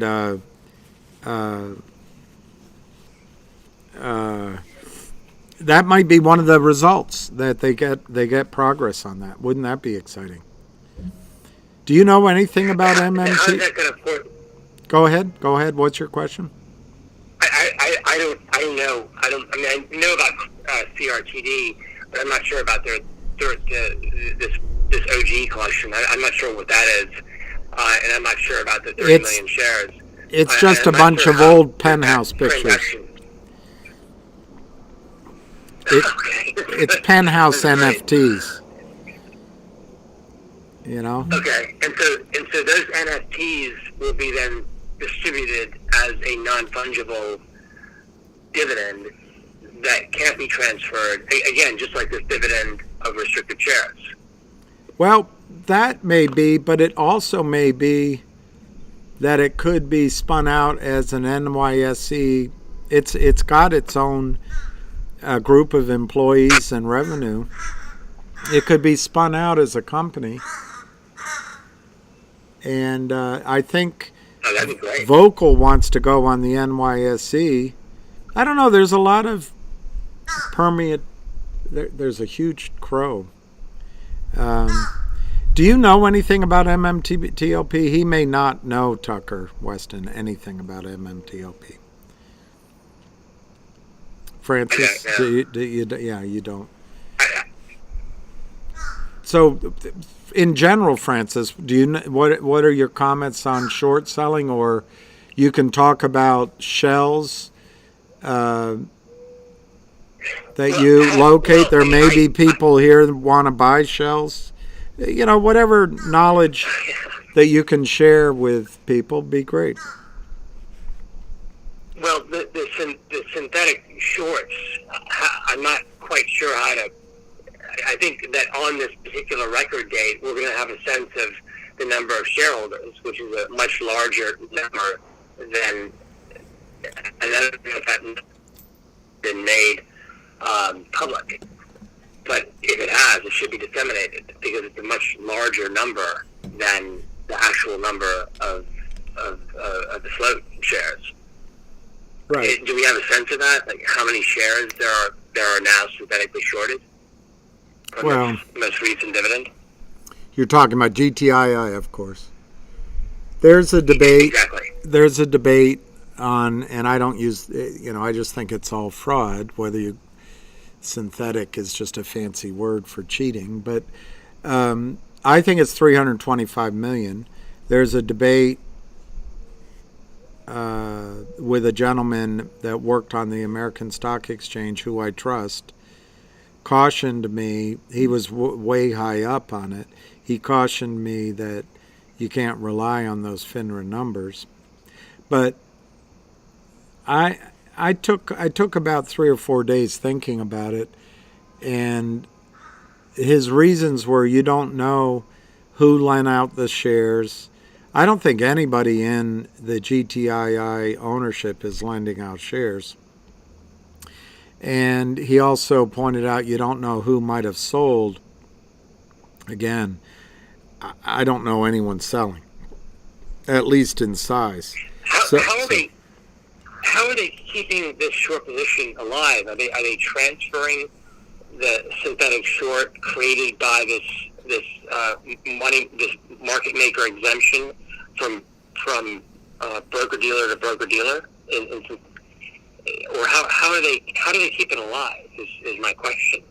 Without having a prime broker become nervous about the potential liability. Well, that is the question, isn't it? Ham says that all the time. He's like, I don't know how they're still standing. It's like that movie, Butch Cassidy and the Sundance Kid, when Robert Redford says, "Who are these men?" Because they keep coming. But who are these guys? Who are these guys? Anyway, I think what's happened is, and I get some of this from Ham, I think what's happened is Alpine is the prime broker for the Kramers. I think Alpine took over the trade somewhere around Thanksgiving, and I think the Kramers are out of it. Alpine then hired a bunch of pirates to drive the stock down, or they did it themselves. It rallied, they did it again, it rallied, and I think they're trying to now. But to Ham's view, and I spoke to him about it this morning, the last manipulator in the stock is a group out of Switzerland who called in to the company via a Utah broker. Guess where Alpine's located? Utah. To try to buy back, to offer to buy from the company newly issued shares for 19 million shares. And so there's trouble, and that group is in Switzerland. So it's offshore. I think they're hiding it offshore. I think they mismarked tickets, and that's part of my answer. The other part of my answer is Alpine is crooked as well. Alpine is in trouble with the NSCC, the DTCC, and in writing, you can find it on Ham's posts all day long. They put out that the reason Alpine is deficient in its standing with the NSCC is a concentrated naked, well, I don't know if they used naked, but short position in GTII. It's right there in black and white. And according to Ham, he's never seen anything like that where they put it in black and white. So I don't think they are standing, but I don't think they're going to be standing much longer. So the question becomes, when is the forced buy-in of the short position? Exactly. And what triggers it? What triggers it? Is it going to be a price, like $5 a share, $10 a share, where they can't take the pressure anymore? Because once this thing starts to go, it's $3 billion every $10 dollars in price. So, well, it'd be interesting to hear your thoughts. It's an overwhelming amount of money, and DTC is going to be on the hook for it because the price with Alpine, the prime, if they're holding the lion's share of this 300 million share position, short position, they're on the hook for it. There's no way they're going to be able to make it through the first $10 or $20. They'll be likely out of business, I would think. Do you have experience? So then that's good. Go ahead. Sorry. Oh, so Alpine, if Alpine is in fact the prime and not a broker dealer under a prime, they're not going to be able to afford it. I mean, I think it's a small brokerage firm that's self-clear. So that means that the next person up the chain who'll be on the hook will be DTC. And so DTC is good. Either a collaboration of primes will have to get together to try to not have this be so embarrassing for their industry, or DTC will be on the hook for the balance of whatever they have to buy this in for, whether it's $30 a share, $50 a share, $300 a share. I mean, every $10 is $3 billion. So from your experience, $100 it's hurting. From your experience, what happens when, on our side of the desk, buy-in? It'd be a sellout. But anyway, what happens when a trade goes into the error account, or do you have experience with that? Well, I've had lots of errors in my life, and it depends on when you catch them. It's expensive. They get caught right away. But this is so big that they can't afford to catch it. They're trying to have it go away. They're trying to have the stock go to zero, but Hemp keeps on getting more and more people to buy shares, or people keep buying shares when they hear about the situation, and so as a consequence, the buying interest never goes away, and they can't do what they normally do. You see, what I think is that these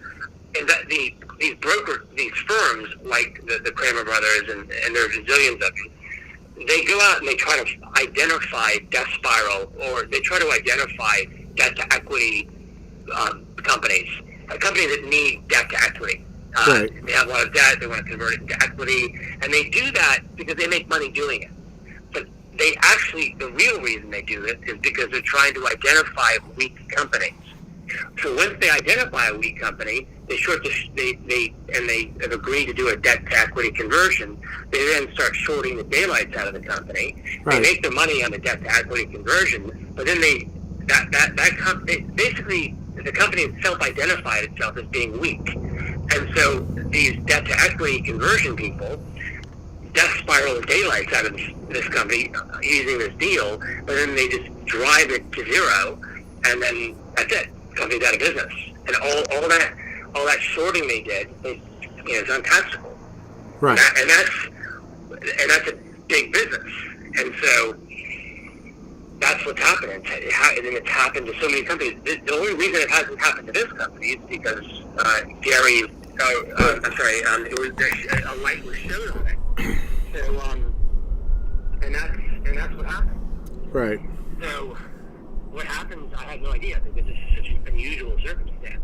But I just look at the liability. The first line of liability is the client, and just the single asset LLC that the shares are held in, that goes out right away, and they never keep much money in it other than what they have to for margin reasons. Then it goes up to the broker dealer. Those are usually very small broker dealers and can go under very quickly. And then it goes up to the prime, and then the next holder is DTC, and then after that, I think it's the federal government. So I do agree with you. Which is going to be enormous. I do agree with you. Part of the problem is Gary Gensler, but and the lack of enforcement. But what I was trying to ask you is there an echo?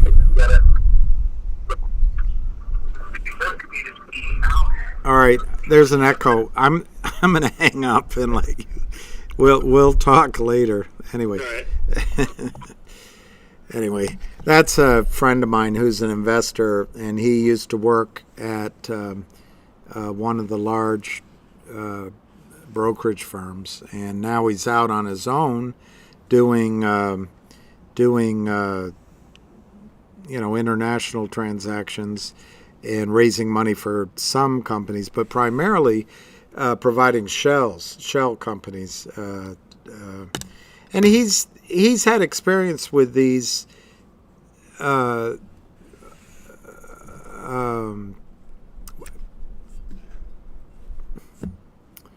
death spiral guys. I mean, he's worked not with them, but they've called, suggesting they'll give money. So he has some experience there.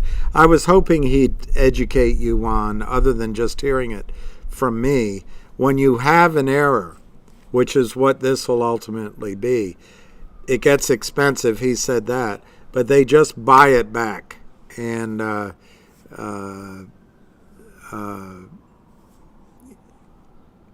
they don't stop. Yeah, there's obviously not a ham call. They are predators. Yeah, let me look at that. GTII's 165.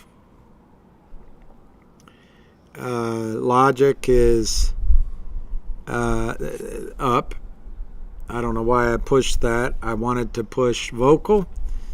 Vocal is up slightly. And this BBBY, which I wanted to bring up earlier, it's 19 cents to 19.20. It's down 10 cents. And some of you asked me about it. It was as high as 24 cents and as low as 17 cents. I can't give you specific advice, but get the heck out of there. It's declared bankruptcy. The equity shareholders will go to zero. If you want to trade it and some suckers come in and drive it up to 25 cents again, or 20 or 30 cents again, I don't know why. That's a dead man's gamble. But get out of BBBY. The equity is going to go to zero. In bankruptcy, equity gets zero. And I guarantee you, if there's anything left over for equity, it'll be absorbed by the lawyers. It'll get zero. 19 cents is better than zero. Yeah, Ben Palmer. Let me see how that's happening. Oh boy, it's up 49 cents. That's great. And CB. Yeah, Ben, I agree. If this rips, that's what I'm going to do. I bought 100 shares of it this morning. If it rips, I'm going to sell it, and it's going to GTII. And I agree with you, Ben. It's a perfect way to increase my position in GTII. So I agree, Ben. We got 5 minutes left. Jewelry Affairs, get out of BBBY. $500 million. Get out of BBBY. I don't understand. Yes, you remember Hertz, the stock went up, and then the CEO opened it up and did some sort of, I can't remember now, some sort of financing that paid off some of the debt. But the equity still got zero. Or I don't remember if they just got crammed down massively. But right now, it's in bankruptcy. That means it's going to be in reorganization forever. The judge controls it. And the ass end of the gravy chain is equity. I wouldn't even, preferred stocks worthless compared to the rest. Debt comes out first, secured debt number one, then debt. But somewhere in there, you've got salary and the trades, and it always confuses me with different courts, or it's just my memory. But to me, the short-term trades get paid off first. Salary seems to be pretty high. The lawyers are right up front. They get their bite of the estate right away. And then the debtor in possession is immediately up front. Whoever puts up the money to keep the whole Leviathan rolling down the highway while it's in bankruptcy gets paid first. And no one is protecting the equity anymore. So get out of BBNY. 19 cents. It may trade up like Hertz did, but it's fantasy land.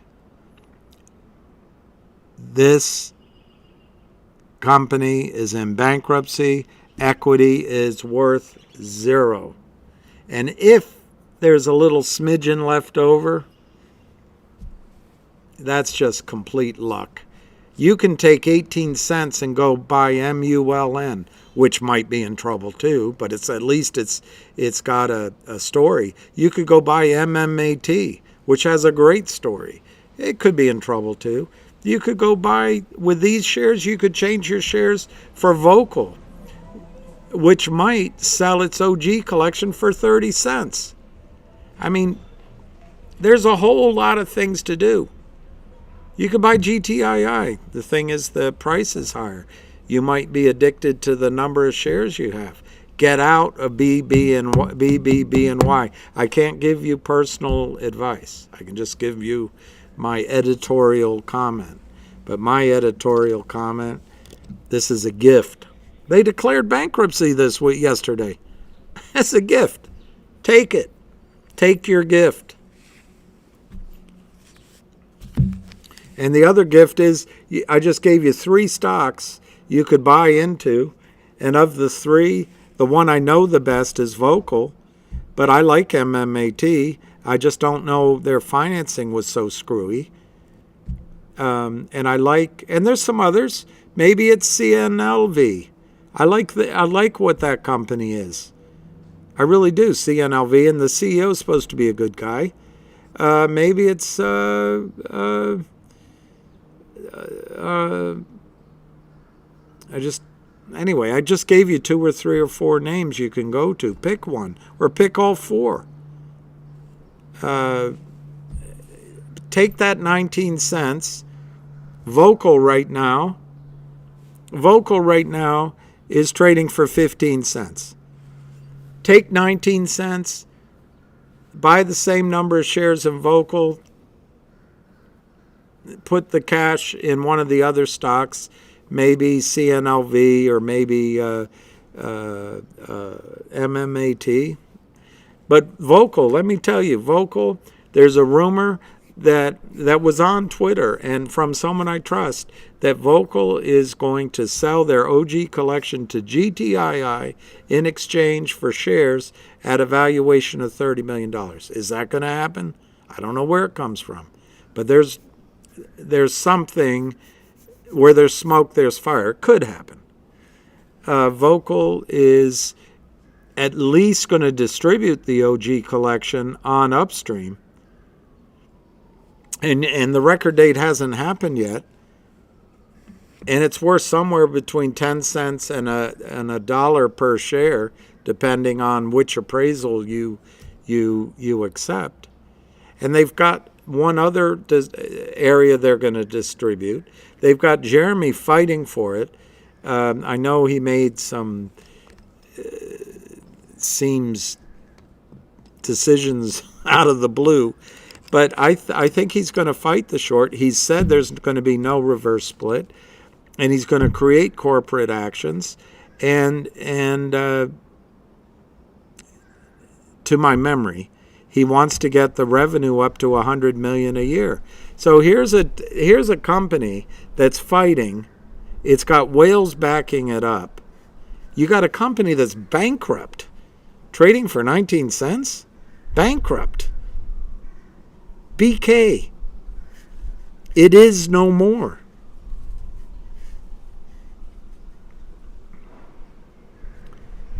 The only reason it's standing on the perch is because you nailed it there.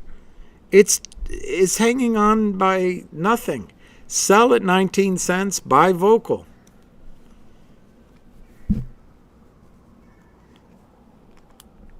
I love the story of CLNV,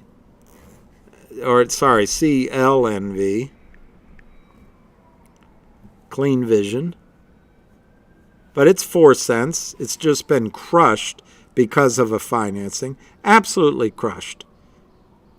The CEO sold into the shorts, and they've just had a field day with it. So I do your own due diligence, but if you bought VOCL 1-for-1 for your BBBY, you could buy some of this at 4 cents.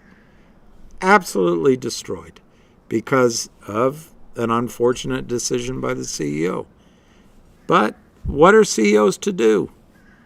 I don't know if Cosmo is really where I would go, but let's see what it's $3.29. So share price, you're probably not going to want to go there.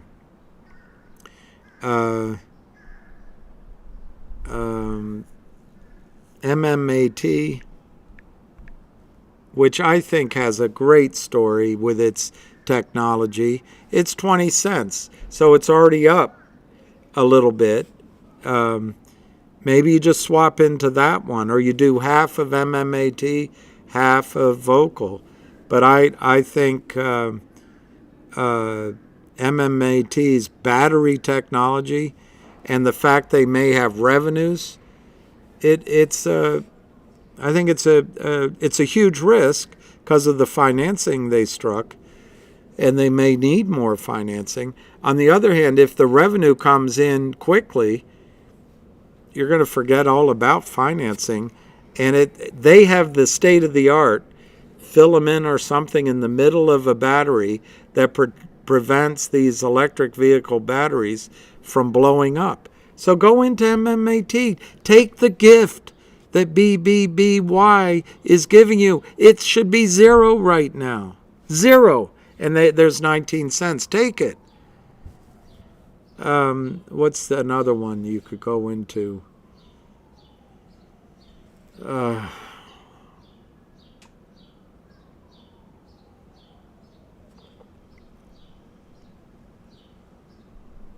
Anyway, that's all I can think about right now. Prison time yet, Will? For whom, Simp Benji? Simp Benji, I would answer that question, but I can't see your real name. But I think Simp probably describes you pretty well.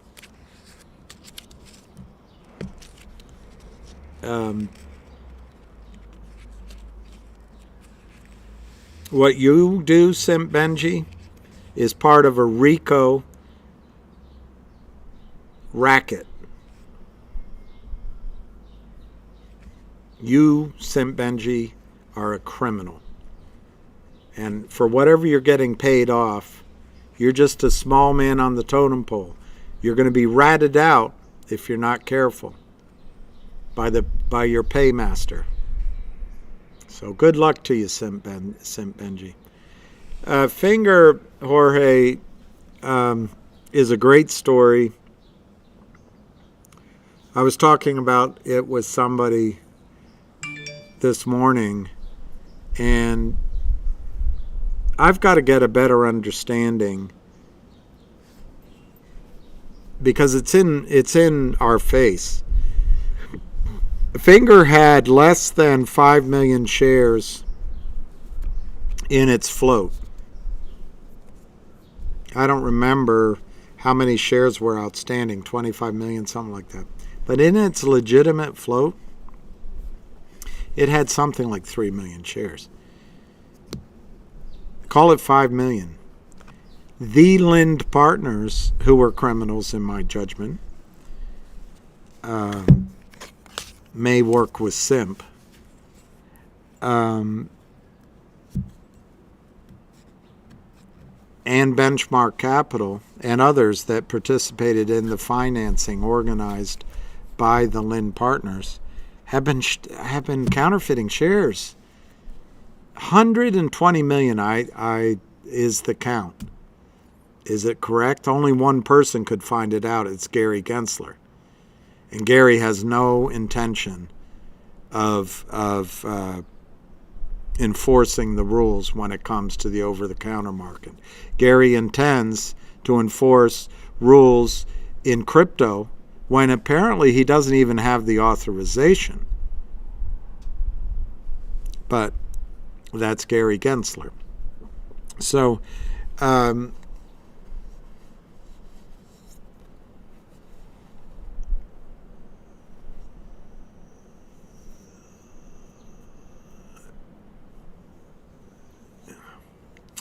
thing I wonder about Finger is they're on the NASDAQ, and there's options, puts and calls. There's not a lot of open interest. But I just wonder, and I don't know, I've asked people, I haven't found the person that can answer it, but I think they create contracts amongst themselves in the derivative markets to hedge the risks of creating stock out of thin air that doesn't exist. But I think they base it, when you have options, I think somehow they link it to the option, the trading of the options. But that's about all I can speculate. Somehow they're selling a massive quantity of non-existent shares. Thank you, Mexican Silverback. Yeah, thanks, Woody. Nick, Jeff, I think the United States is in a lot of trouble. And Nick, I think a lot of the war we're on the ground in the Ukraine. The United States is fighting Russia. All because Hillary lost an election. But it might also be the neocons want war with Russia. part of the new American century, part of the hubris. But it also could be that we want war so we can bury these issues with the dollar and bury these issues in our financial markets. But, Jeff, I don't think that the con game is going to work much longer in the United States securities markets of fraud. All right, M. Casey, I'm really sorry about misunderstanding your message, but try it sometime. It's really hard talking and blabbing and then reading a message, and I don't know. I apologize. Well, M. Echo, U.S. was lured into a proxy war, no doubt. However it happened, I'm not trying to create a political battle, particularly an emotional one, but we're at war, and that's frightening. Wow, Coinbase is moving to Bermuda.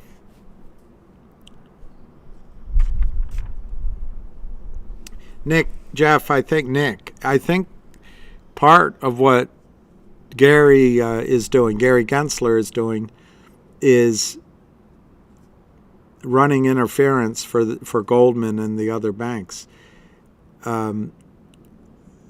You understand blockchain much better than I do, but this distributed finance is a massive threat to the oligopoly that the big banks have. Massive. No need for fees, or at least not big ones. No need for custodial no need for anything the banks do. It's a real threat.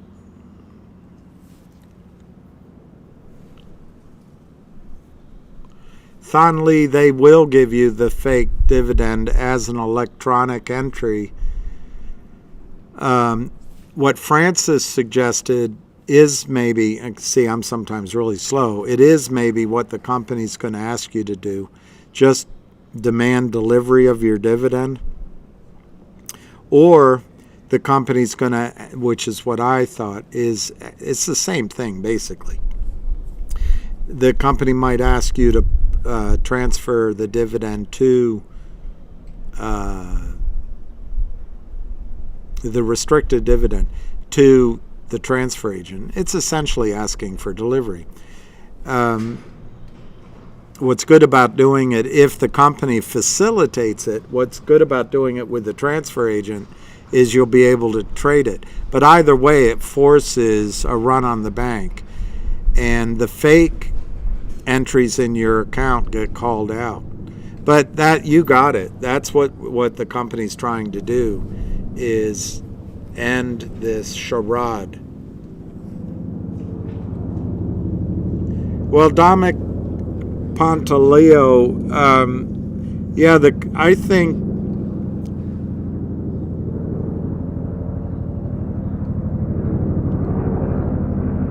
I think there's going to be a lot of disappointments in the numbers. Commercial real estate is in free fall. There's another default, I think it was $165 million by, I can't remember the name of the group, but a large commercial real estate group is defaulting on their loans. I think there's going to be layoffs at companies as weird as Lyft and possibly some of the bigger names. So yeah, I think the earnings season is going to be difficult. I don't know, M. Echo, about Coinbase moving, but it's funny. One of the great investors in GTII and VOCL and others, Wolf, I met him a year ago, a year ago. I went down to Puerto Rico, and I found him very interesting. I don't know if he'd remember me that well, but because I was one of 12 guys, and I'm sure he meets a lot of people. But he's a really good. He's very smart. Speaks 3 or 4 languages, and wealthy guy, great family man. Anyway, point is, and he lived in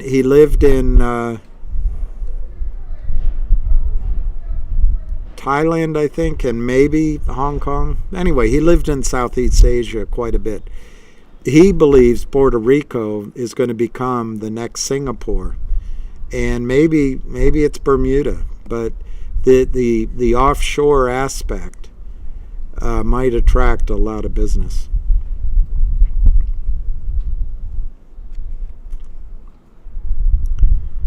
Mizak, you're terrific guy. What will bring for GTI first quarter earnings? Any idea? No, I have no idea. My guess is first quarter earnings will be de minimis in GTII. But that's not the issue, Mizak. The issue is the company isn't going to do a financing with you. The company is not going to issue new shares for money. And the company doesn't need money. It doesn't have a significant burn rate.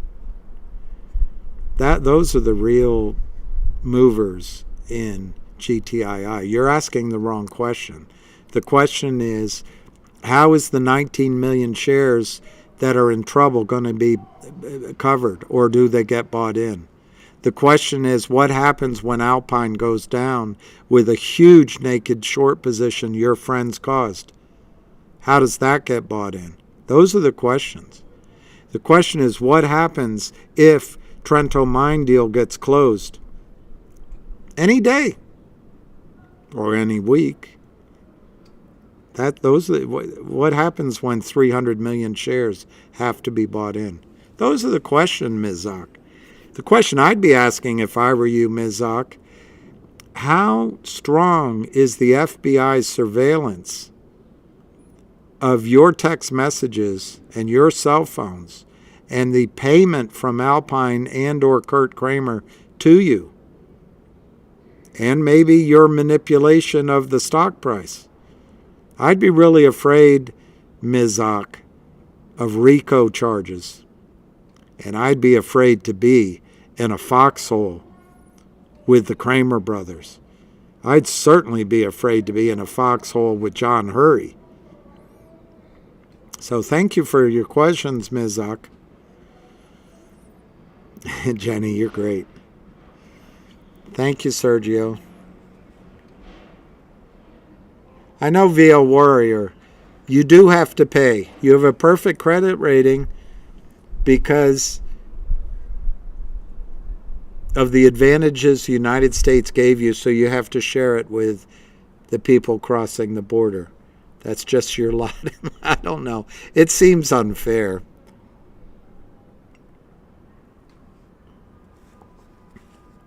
Martin Armstrong warned that if you own real estate, the government is going to come after that asset in all sorts of ways, and maybe that's the beginning.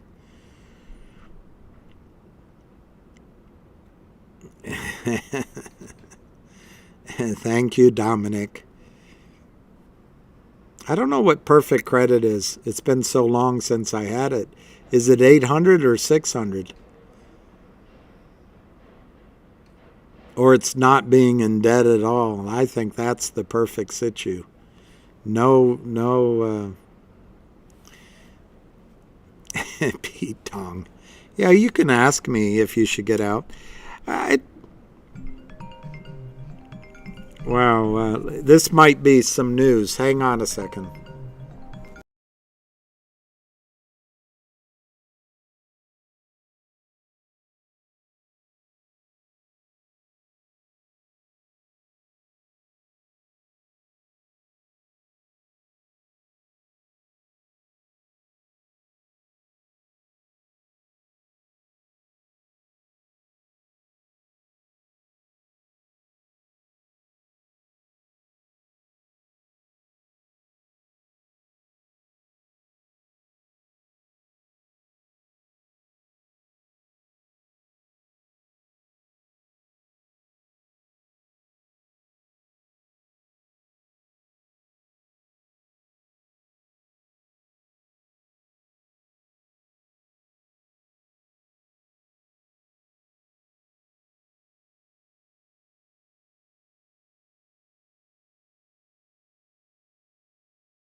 apologies.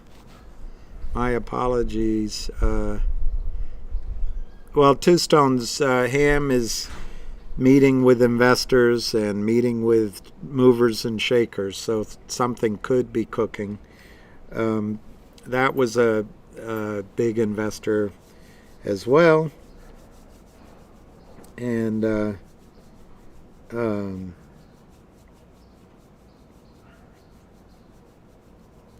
what he told me, which I can't confirm, is that the lithium mine might be worth 80 with a 80 billion. 80 billion.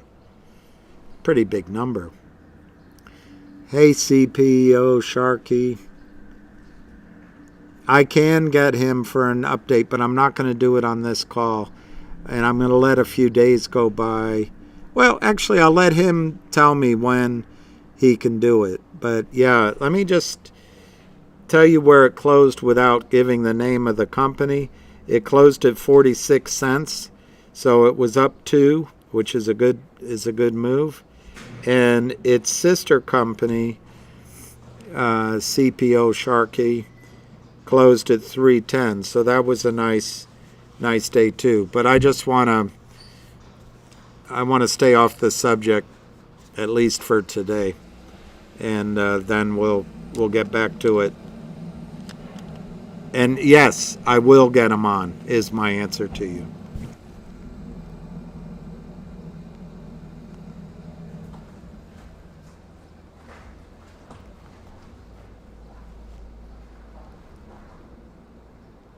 I did turn off the sound because I couldn't. The gentleman that called me, he's a big investor. He needed his privacy. Let's just see one thing. Oh. Breaking news, the Dow and NASDAQ drift sideways. Oh, I was going to read something to you guys if there's still a few of you left. I'm going to read it to you now. It's the first time I'm reading it, so I'm doing it with you, but it interests me, so I thought it might interest you, particularly the MMTLP people. Are there any left? Okay, this is from Irina Slav, dated April 23. 4 scenarios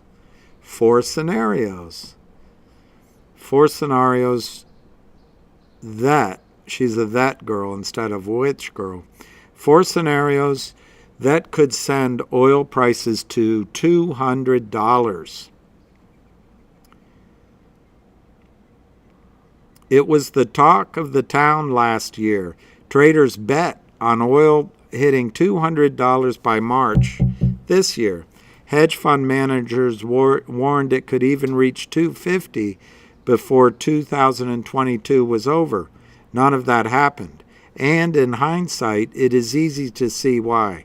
Global oil markets have time and again proved that they are more resilient than traders give them credit for.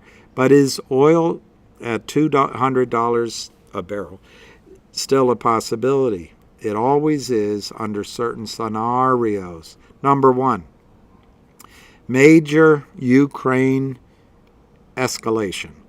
It was because of Russia's invasion of Ukraine, and Ukraine did nothing wrong, remember. Russia's invasion, and the United States wasn't in there with biological weapon factories or with missiles being installed. Don't worry about it. And NATO wasn't supposed to expand anyway. And the election of Ukraine wasn't interfered with. So it was because of Russia's invasion of Ukraine last year that people started talking about $200. Pierre Andurand went even further, warning that oil could rise to $250 because, quote, I think we're losing the Russian supply on the European side forever, unquote. It turned out that the European side is not losing Russian supply, but is simply getting it through third countries right now.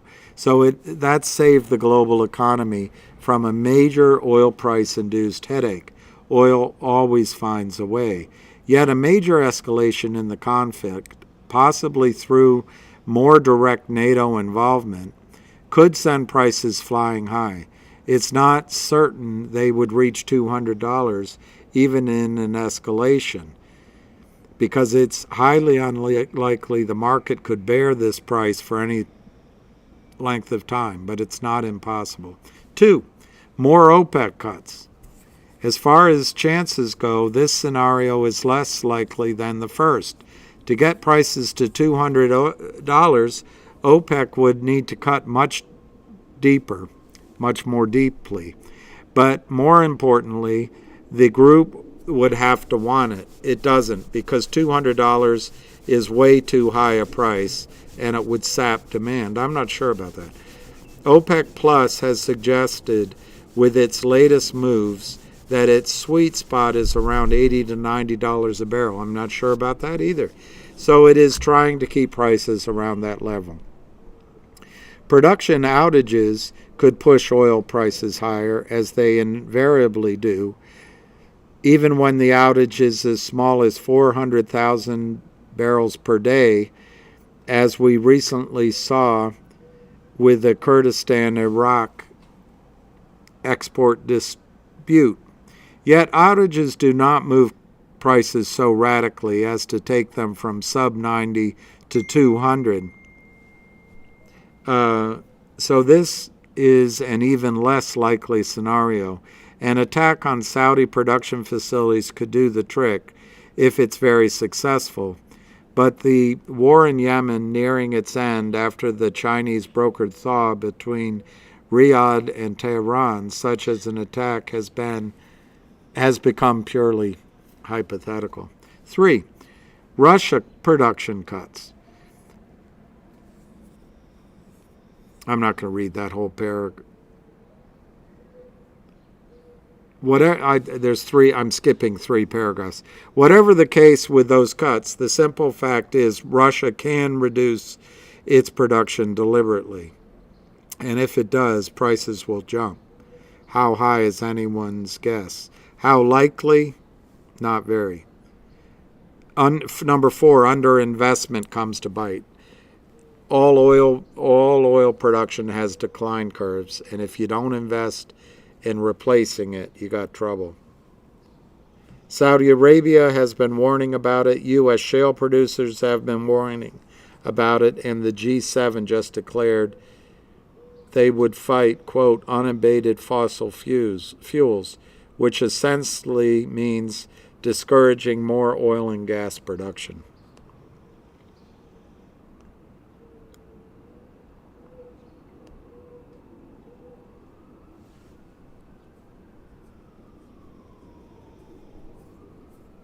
Anyway, I didn't read the whole article.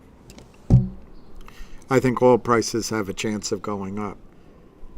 I'm stuck in MMTLP, interested in oil and worried that settlement won't come until we're living in our electric future, when oil in the ground oil will never be a stranded asset. Oil's in everything. Oil's in this pen. Oil's in these glasses. Oil's in the fake leather of this book. Oil's in the cover of this phone. Oil's in the medication I take. Oil is in the tires of electric vehicles. Oil is in all of this. Around me is oil. The water you drink out of those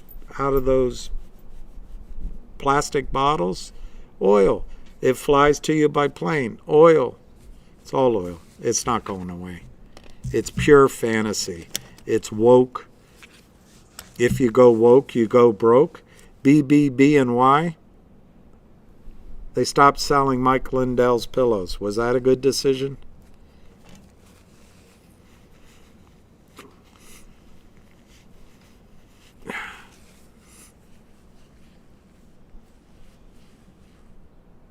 Okay,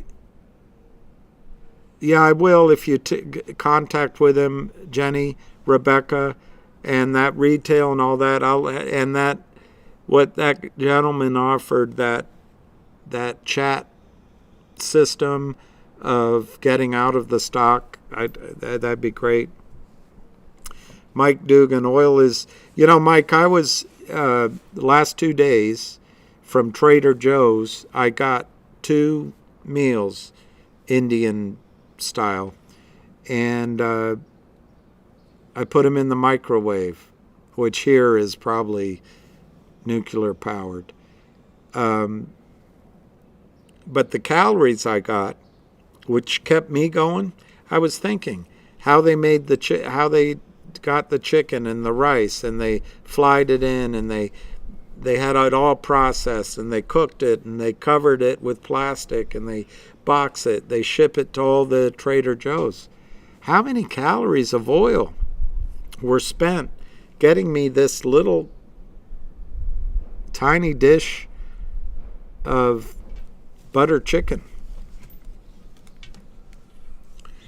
Oil's everywhere, Mike Dugan. Oil is everywhere. So anyway, I'm going to go to 5 o'clock. And we went through the prices. And I'm going to sneeze. Oh.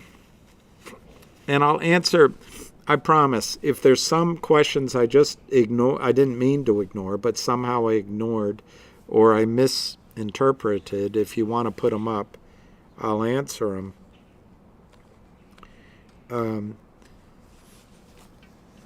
I do think we have to get some movement out of Gary Gensler. He could change our lives just enforcing a rule, but he won't.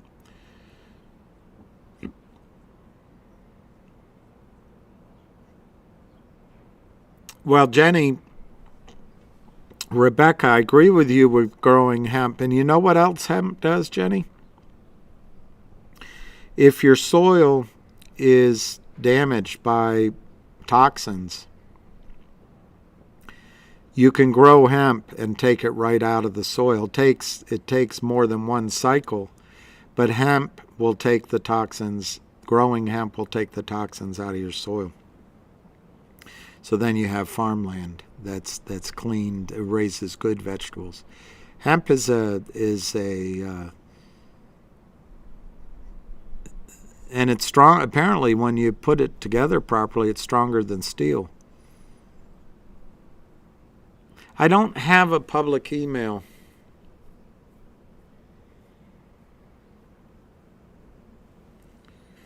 I'm sure somebody does, and I should create one.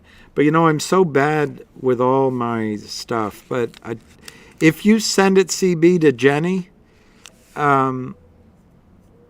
Jenny Rebecca, she'll get it to me. And once she does, she can share with you my email, CB. Or if you can DM me, I'll try to figure it out. The other day, I was able to find somebody's DM. Hemp is on the OTC.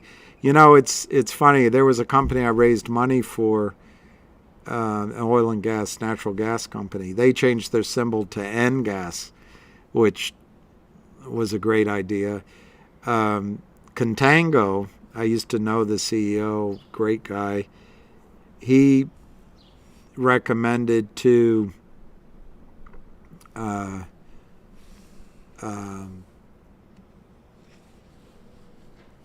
trying to remember the name of the company, because they came to London looking for money too.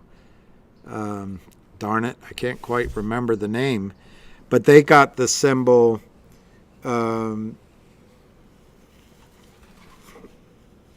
I don't think it was OIL. It was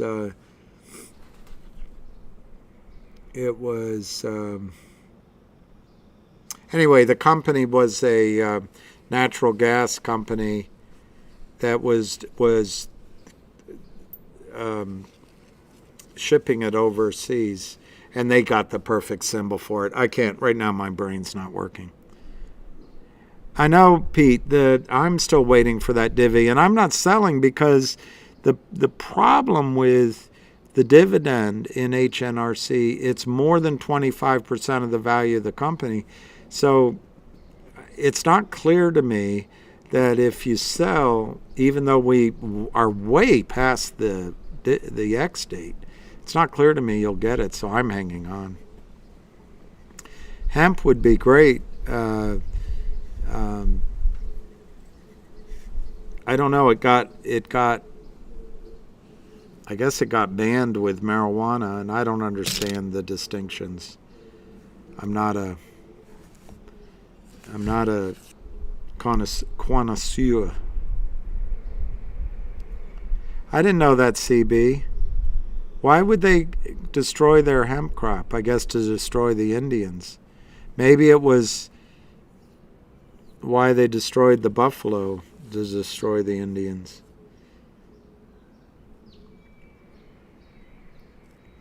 The human cruelty to humans is it's without all right. I'm going to put this up, but I'll read it to you guys. I'm going to put it up first. I'm going to put it up first in two forms. Save.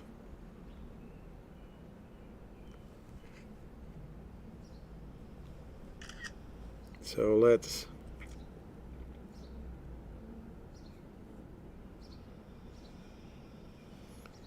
that is amazing.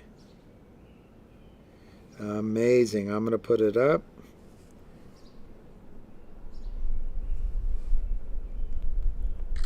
I'm going to put it up. And then I'm going to read it to you. Oh, Lordy. My hands are cold. I'm so tired. I haven't slept a wink. And I curse Sir Walter Raleigh. He was such a stupid cat. Oh, no, no. I'm so tired.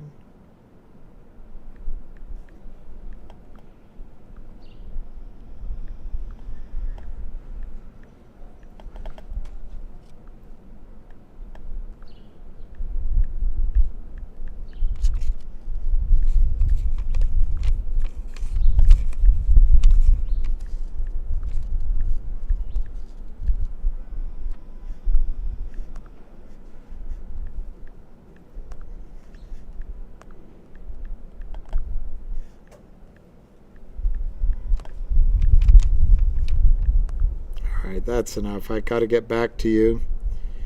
So that's enough explaining.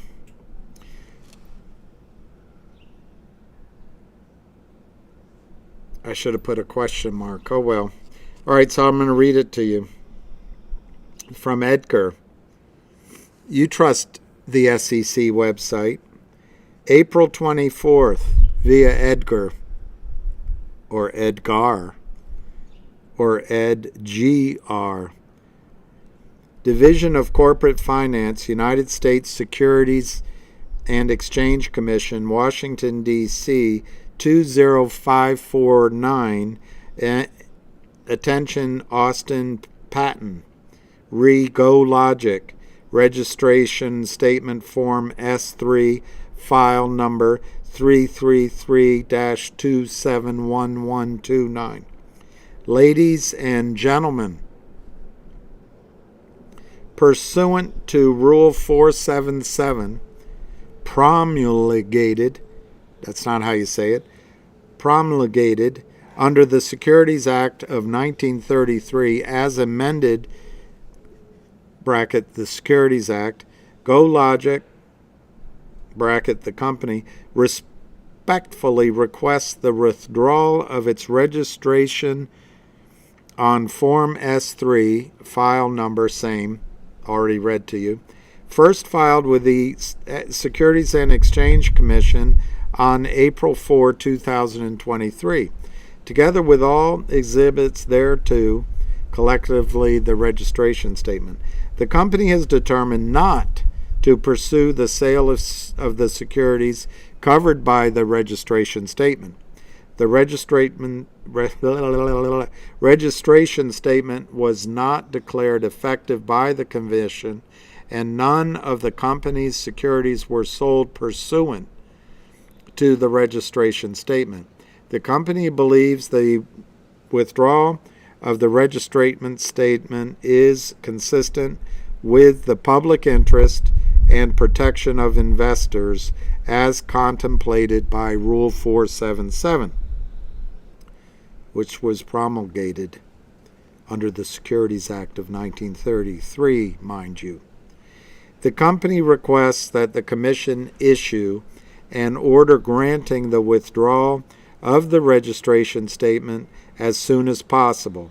Please send a copy of such order to counsel to the company at the following fax number or by email to the same.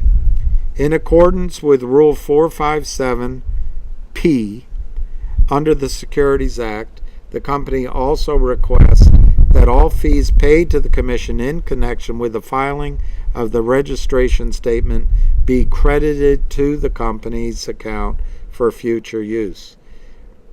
Should you have any questions, please contact the attorney. Signed, Go Logic, Brent Sun, Chief Executive Officer. So, there's no shares available to the criminals. No shares available to the criminals.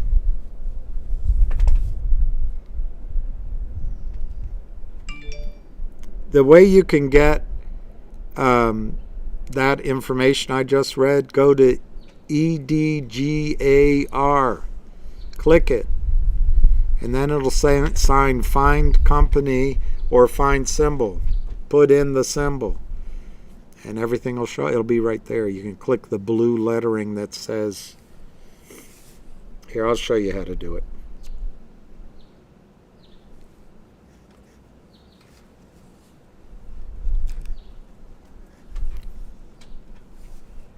This is what comes up. Home, company shirt, Go Logic, and then it says open document, April 24th. But to get there, you go to Edgar, I don't know how to pronounce it, and you just put in the name and ticker right there. But it brings you to sec.gov, but the way you get to it on your Google is EDGAR.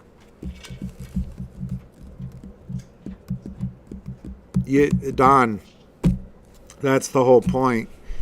You don't know, and nobody knows. I mean, you're not unique. They changed the system. We used to, when I was in it, we had type 1 and type 2, and you can move between them at your will every day. You can't anymore. It's all type 2. It's all held in street name. So you're at TD Ameritrade, which I think is one of the companies that's most in trouble, but you can't prove it. They just have a big block of stock at the DTCC that says TD Ameritrade. Now you might have checked the box that you don't object to their sharing of your information, and that might show up on the no-bo list. But in general, there's a big entry for TD Ameritrade, and then TD Ameritrade is responsible for distributing those shares to you.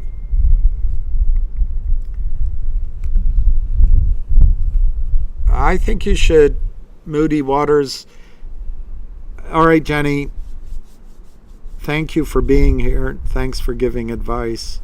And I'm going to quit in 8 minutes because it's bloody chilly out here. It's bloody cold, mate. And I'm getting I'm catching a cold, mate. I would buy both. On the first one that you mentioned, I think in the short run, there's an enormous opportunity for a short squeeze. Obviously, we can't predict, but the numbers are compelling. And on the long term on that one, I think it'll be worth $20 a share. On the second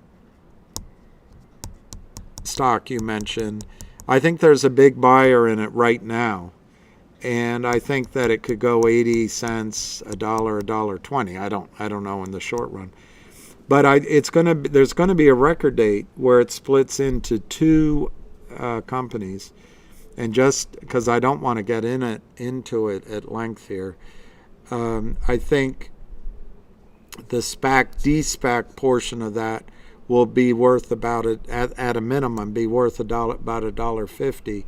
The other distribution should be worth around 75 cents, and the other part owns. I'm trying to remember the number. Certain millions of shares of your first stock. So.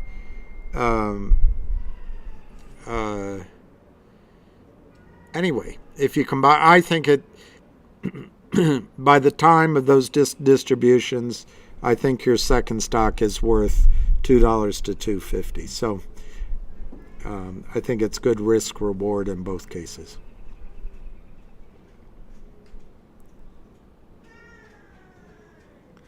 Wow, Chud McGruff. They're going to argue that it's not a private company and therefore it doesn't require shorts. So, in other words, because it's not a private company, the FINRA is going to argue that the fraud can just move over. What a system. What a system. Hey, Jennifer. I'm going to quit in 6 minutes because I've been on for almost 3 hours and it's bloody cold, mate. It's bloody cold out here, mate.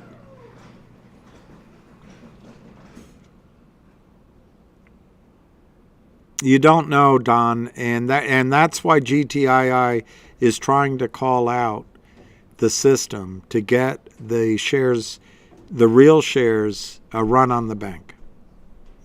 I think that's great, Alan from Alameda.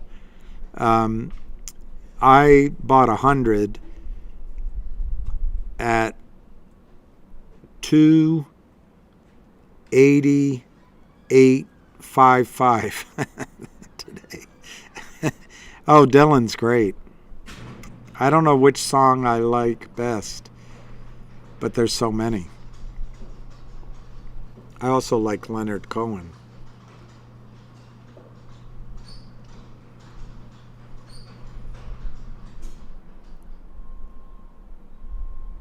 Oh, it's only the female hemp plants to smoke. Well, I've never been a smoker of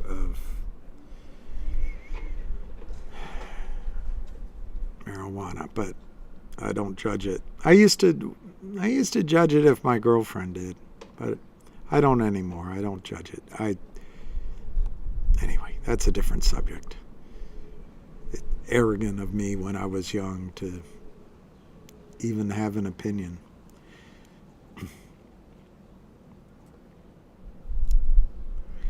Well, Chud McGruff, I don't know how they're going to argue it, but in general, Chud, I think this is the problem when you get so many lawyers involved, and I warned of it, maybe unconvincingly, but when you get all these lawyers involved, they got to show you all their theories and how smart they are, and it goes on and on and on. Oh, you're not talking about Dylan, the singer. You're talking about Bud Light. X-date HNRC will be 529. Well, that's the new, D. Bright, that's the new dividend. I don't know. Do you know what 529 is?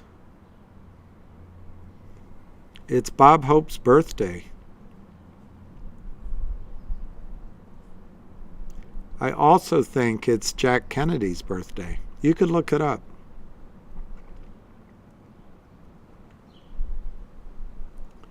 I see Luis Rodriguez. I see new and old developments for GTII now. If by now you mean within the fortnight.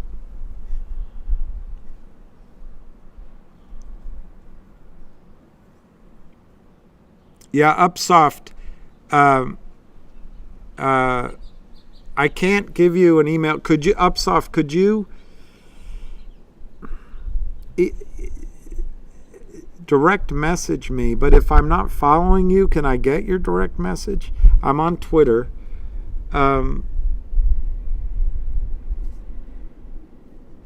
Or send me a response, a response on YouTube with your email, and I can email to you, something like that. I don't know. Moody Waters, when GTII runs, is it wise to have a trailing stop loss? Hell no. Do not have a trailing stop loss. You can do it up here, but hell no. Hell no. They'll take it from you. Just get your orders in on a ladder going upward, and but no, don't do that. Not unless you really want to sell it.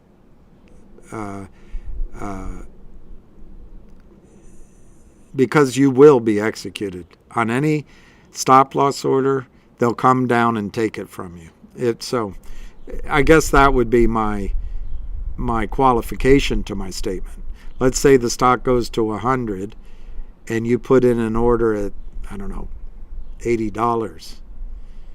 They'll come down and get it, and then it'll go to 200. I'm making those numbers up just as an example. So I don't recommend it.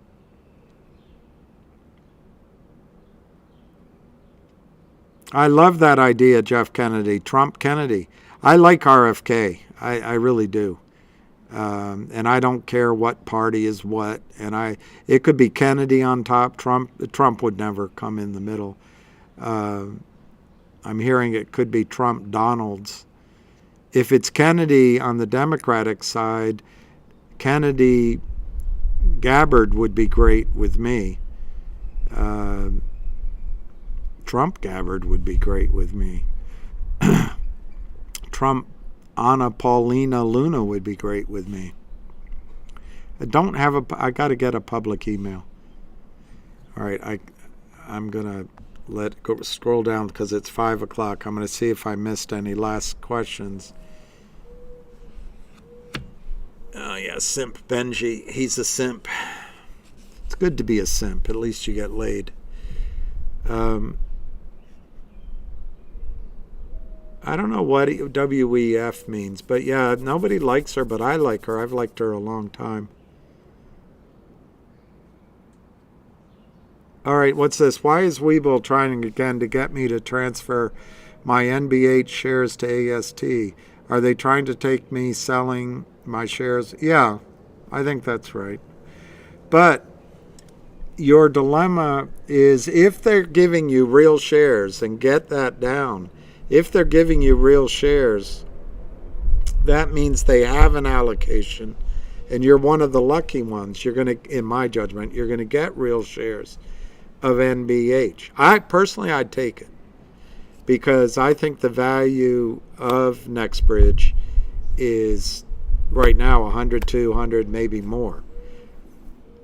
Pecos Bill, who I trust very much, would probably argue with me that I'm way out ahead of my skis, and that all you can really say for sure is maybe it's worth $5, $10, $15 a share. I don't know, but I'm willing to take that developmental gamble because I get that increase in value without a tax consequence initially.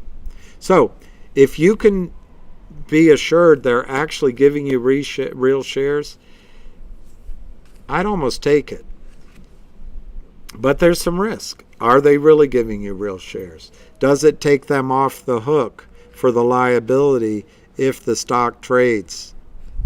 And that's what you're asking. And maybe that's what they're trying to avoid, is if the stock started trading and it went to the moon, they may not owe you that trade, because as soon as it's out, you can't trade it. So that's the trade-off. As soon as it's out, you can't get $500 a share in a squeeze. That's the trade-off. Maybe you do half and half. I don't know. It's just something you got to do. But to me, if they're offering real shares to you, I'd be so inclined to take it, because the other risk is they don't open it for trading properly. Maybe they open it for trading and they say if you don't sell, you don't have any rights. Then it's not going to go up very much. Or they just give you your money back. So there's some unknowns here that give risk both ways.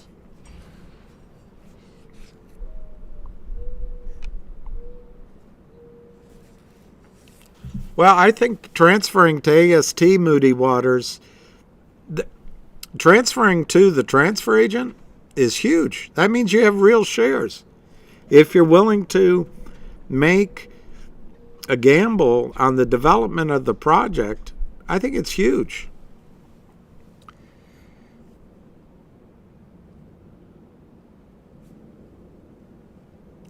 But there's no question they're trying to move legal liability away from themselves. There's no question about that. So I'm not smart enough to know if there's some loophole in what they're doing to remove that. So you may just end up with the shares in the new company and not get a benefit from a squeeze. I mean, I would think that would be fair to them. They gave you the shares because they have an allocation. So you don't get to participate in the squeeze. That's the trade-off. On the other hand, if the settlement goes on forever, or the settlement is just a few dollars a share, like 10, 5, 15, yeah, you're not missing much.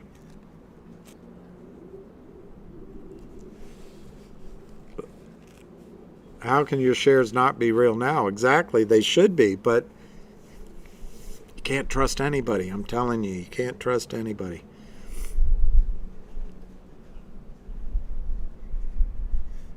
Well, that's right, Moody. But if they issue them to you, you have real shares. If they issue counterfeit shares, can you spell Hooskow? I can't. You're not going to be able to sell NextBridge private shares in any sort of normal way. But you might be able to sell them on I don't know, Craigslist, some sort of gray market. But you'll have to give a release to the new person, and I hope get a release back. But there might be an informal market that way. Anthony Bird, I do not think it's going to open up. But I'm in a minority. I'm hearing from everyone I talk to that it is going to open for trading. But Anthony Bird, if it opens for trading, personally, I don't see them being able to recreate Humpty Dumpty, put Humpty Dumpty back together again. I also think there's a risk the rules they open it up under hurt you. I hope they protect your rights. And they may, well, that's enough said. That's enough said on that. I think it's more likely they do some sort of reverse. Lucky. I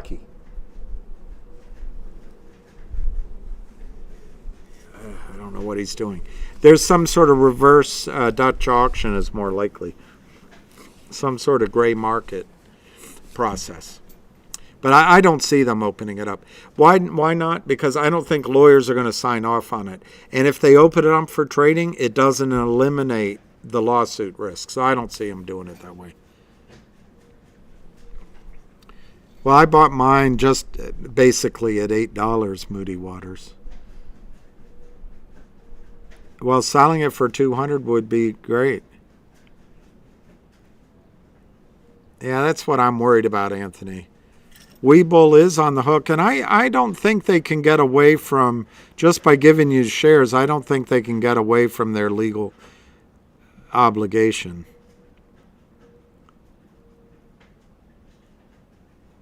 Wow. All right, D. Bright. Thank you, D. Bright. FINRA listed the HNRC divvy for WHI today with 526 payment. X date 529 and someone's birthday. John F. Kennedy's. But thank you, D. Bright. That's weird because the X date was supposed to be December, but all right, at least we know. All right, guys, it's 5:08. I'm going to call it, partly because I'm freezing, partly because Lucky's doing something in the kitchen that is disturbing me, and I've got to stop him. So I'm going to say peace, love, and happiness. Thanks for stopping by, and cheers.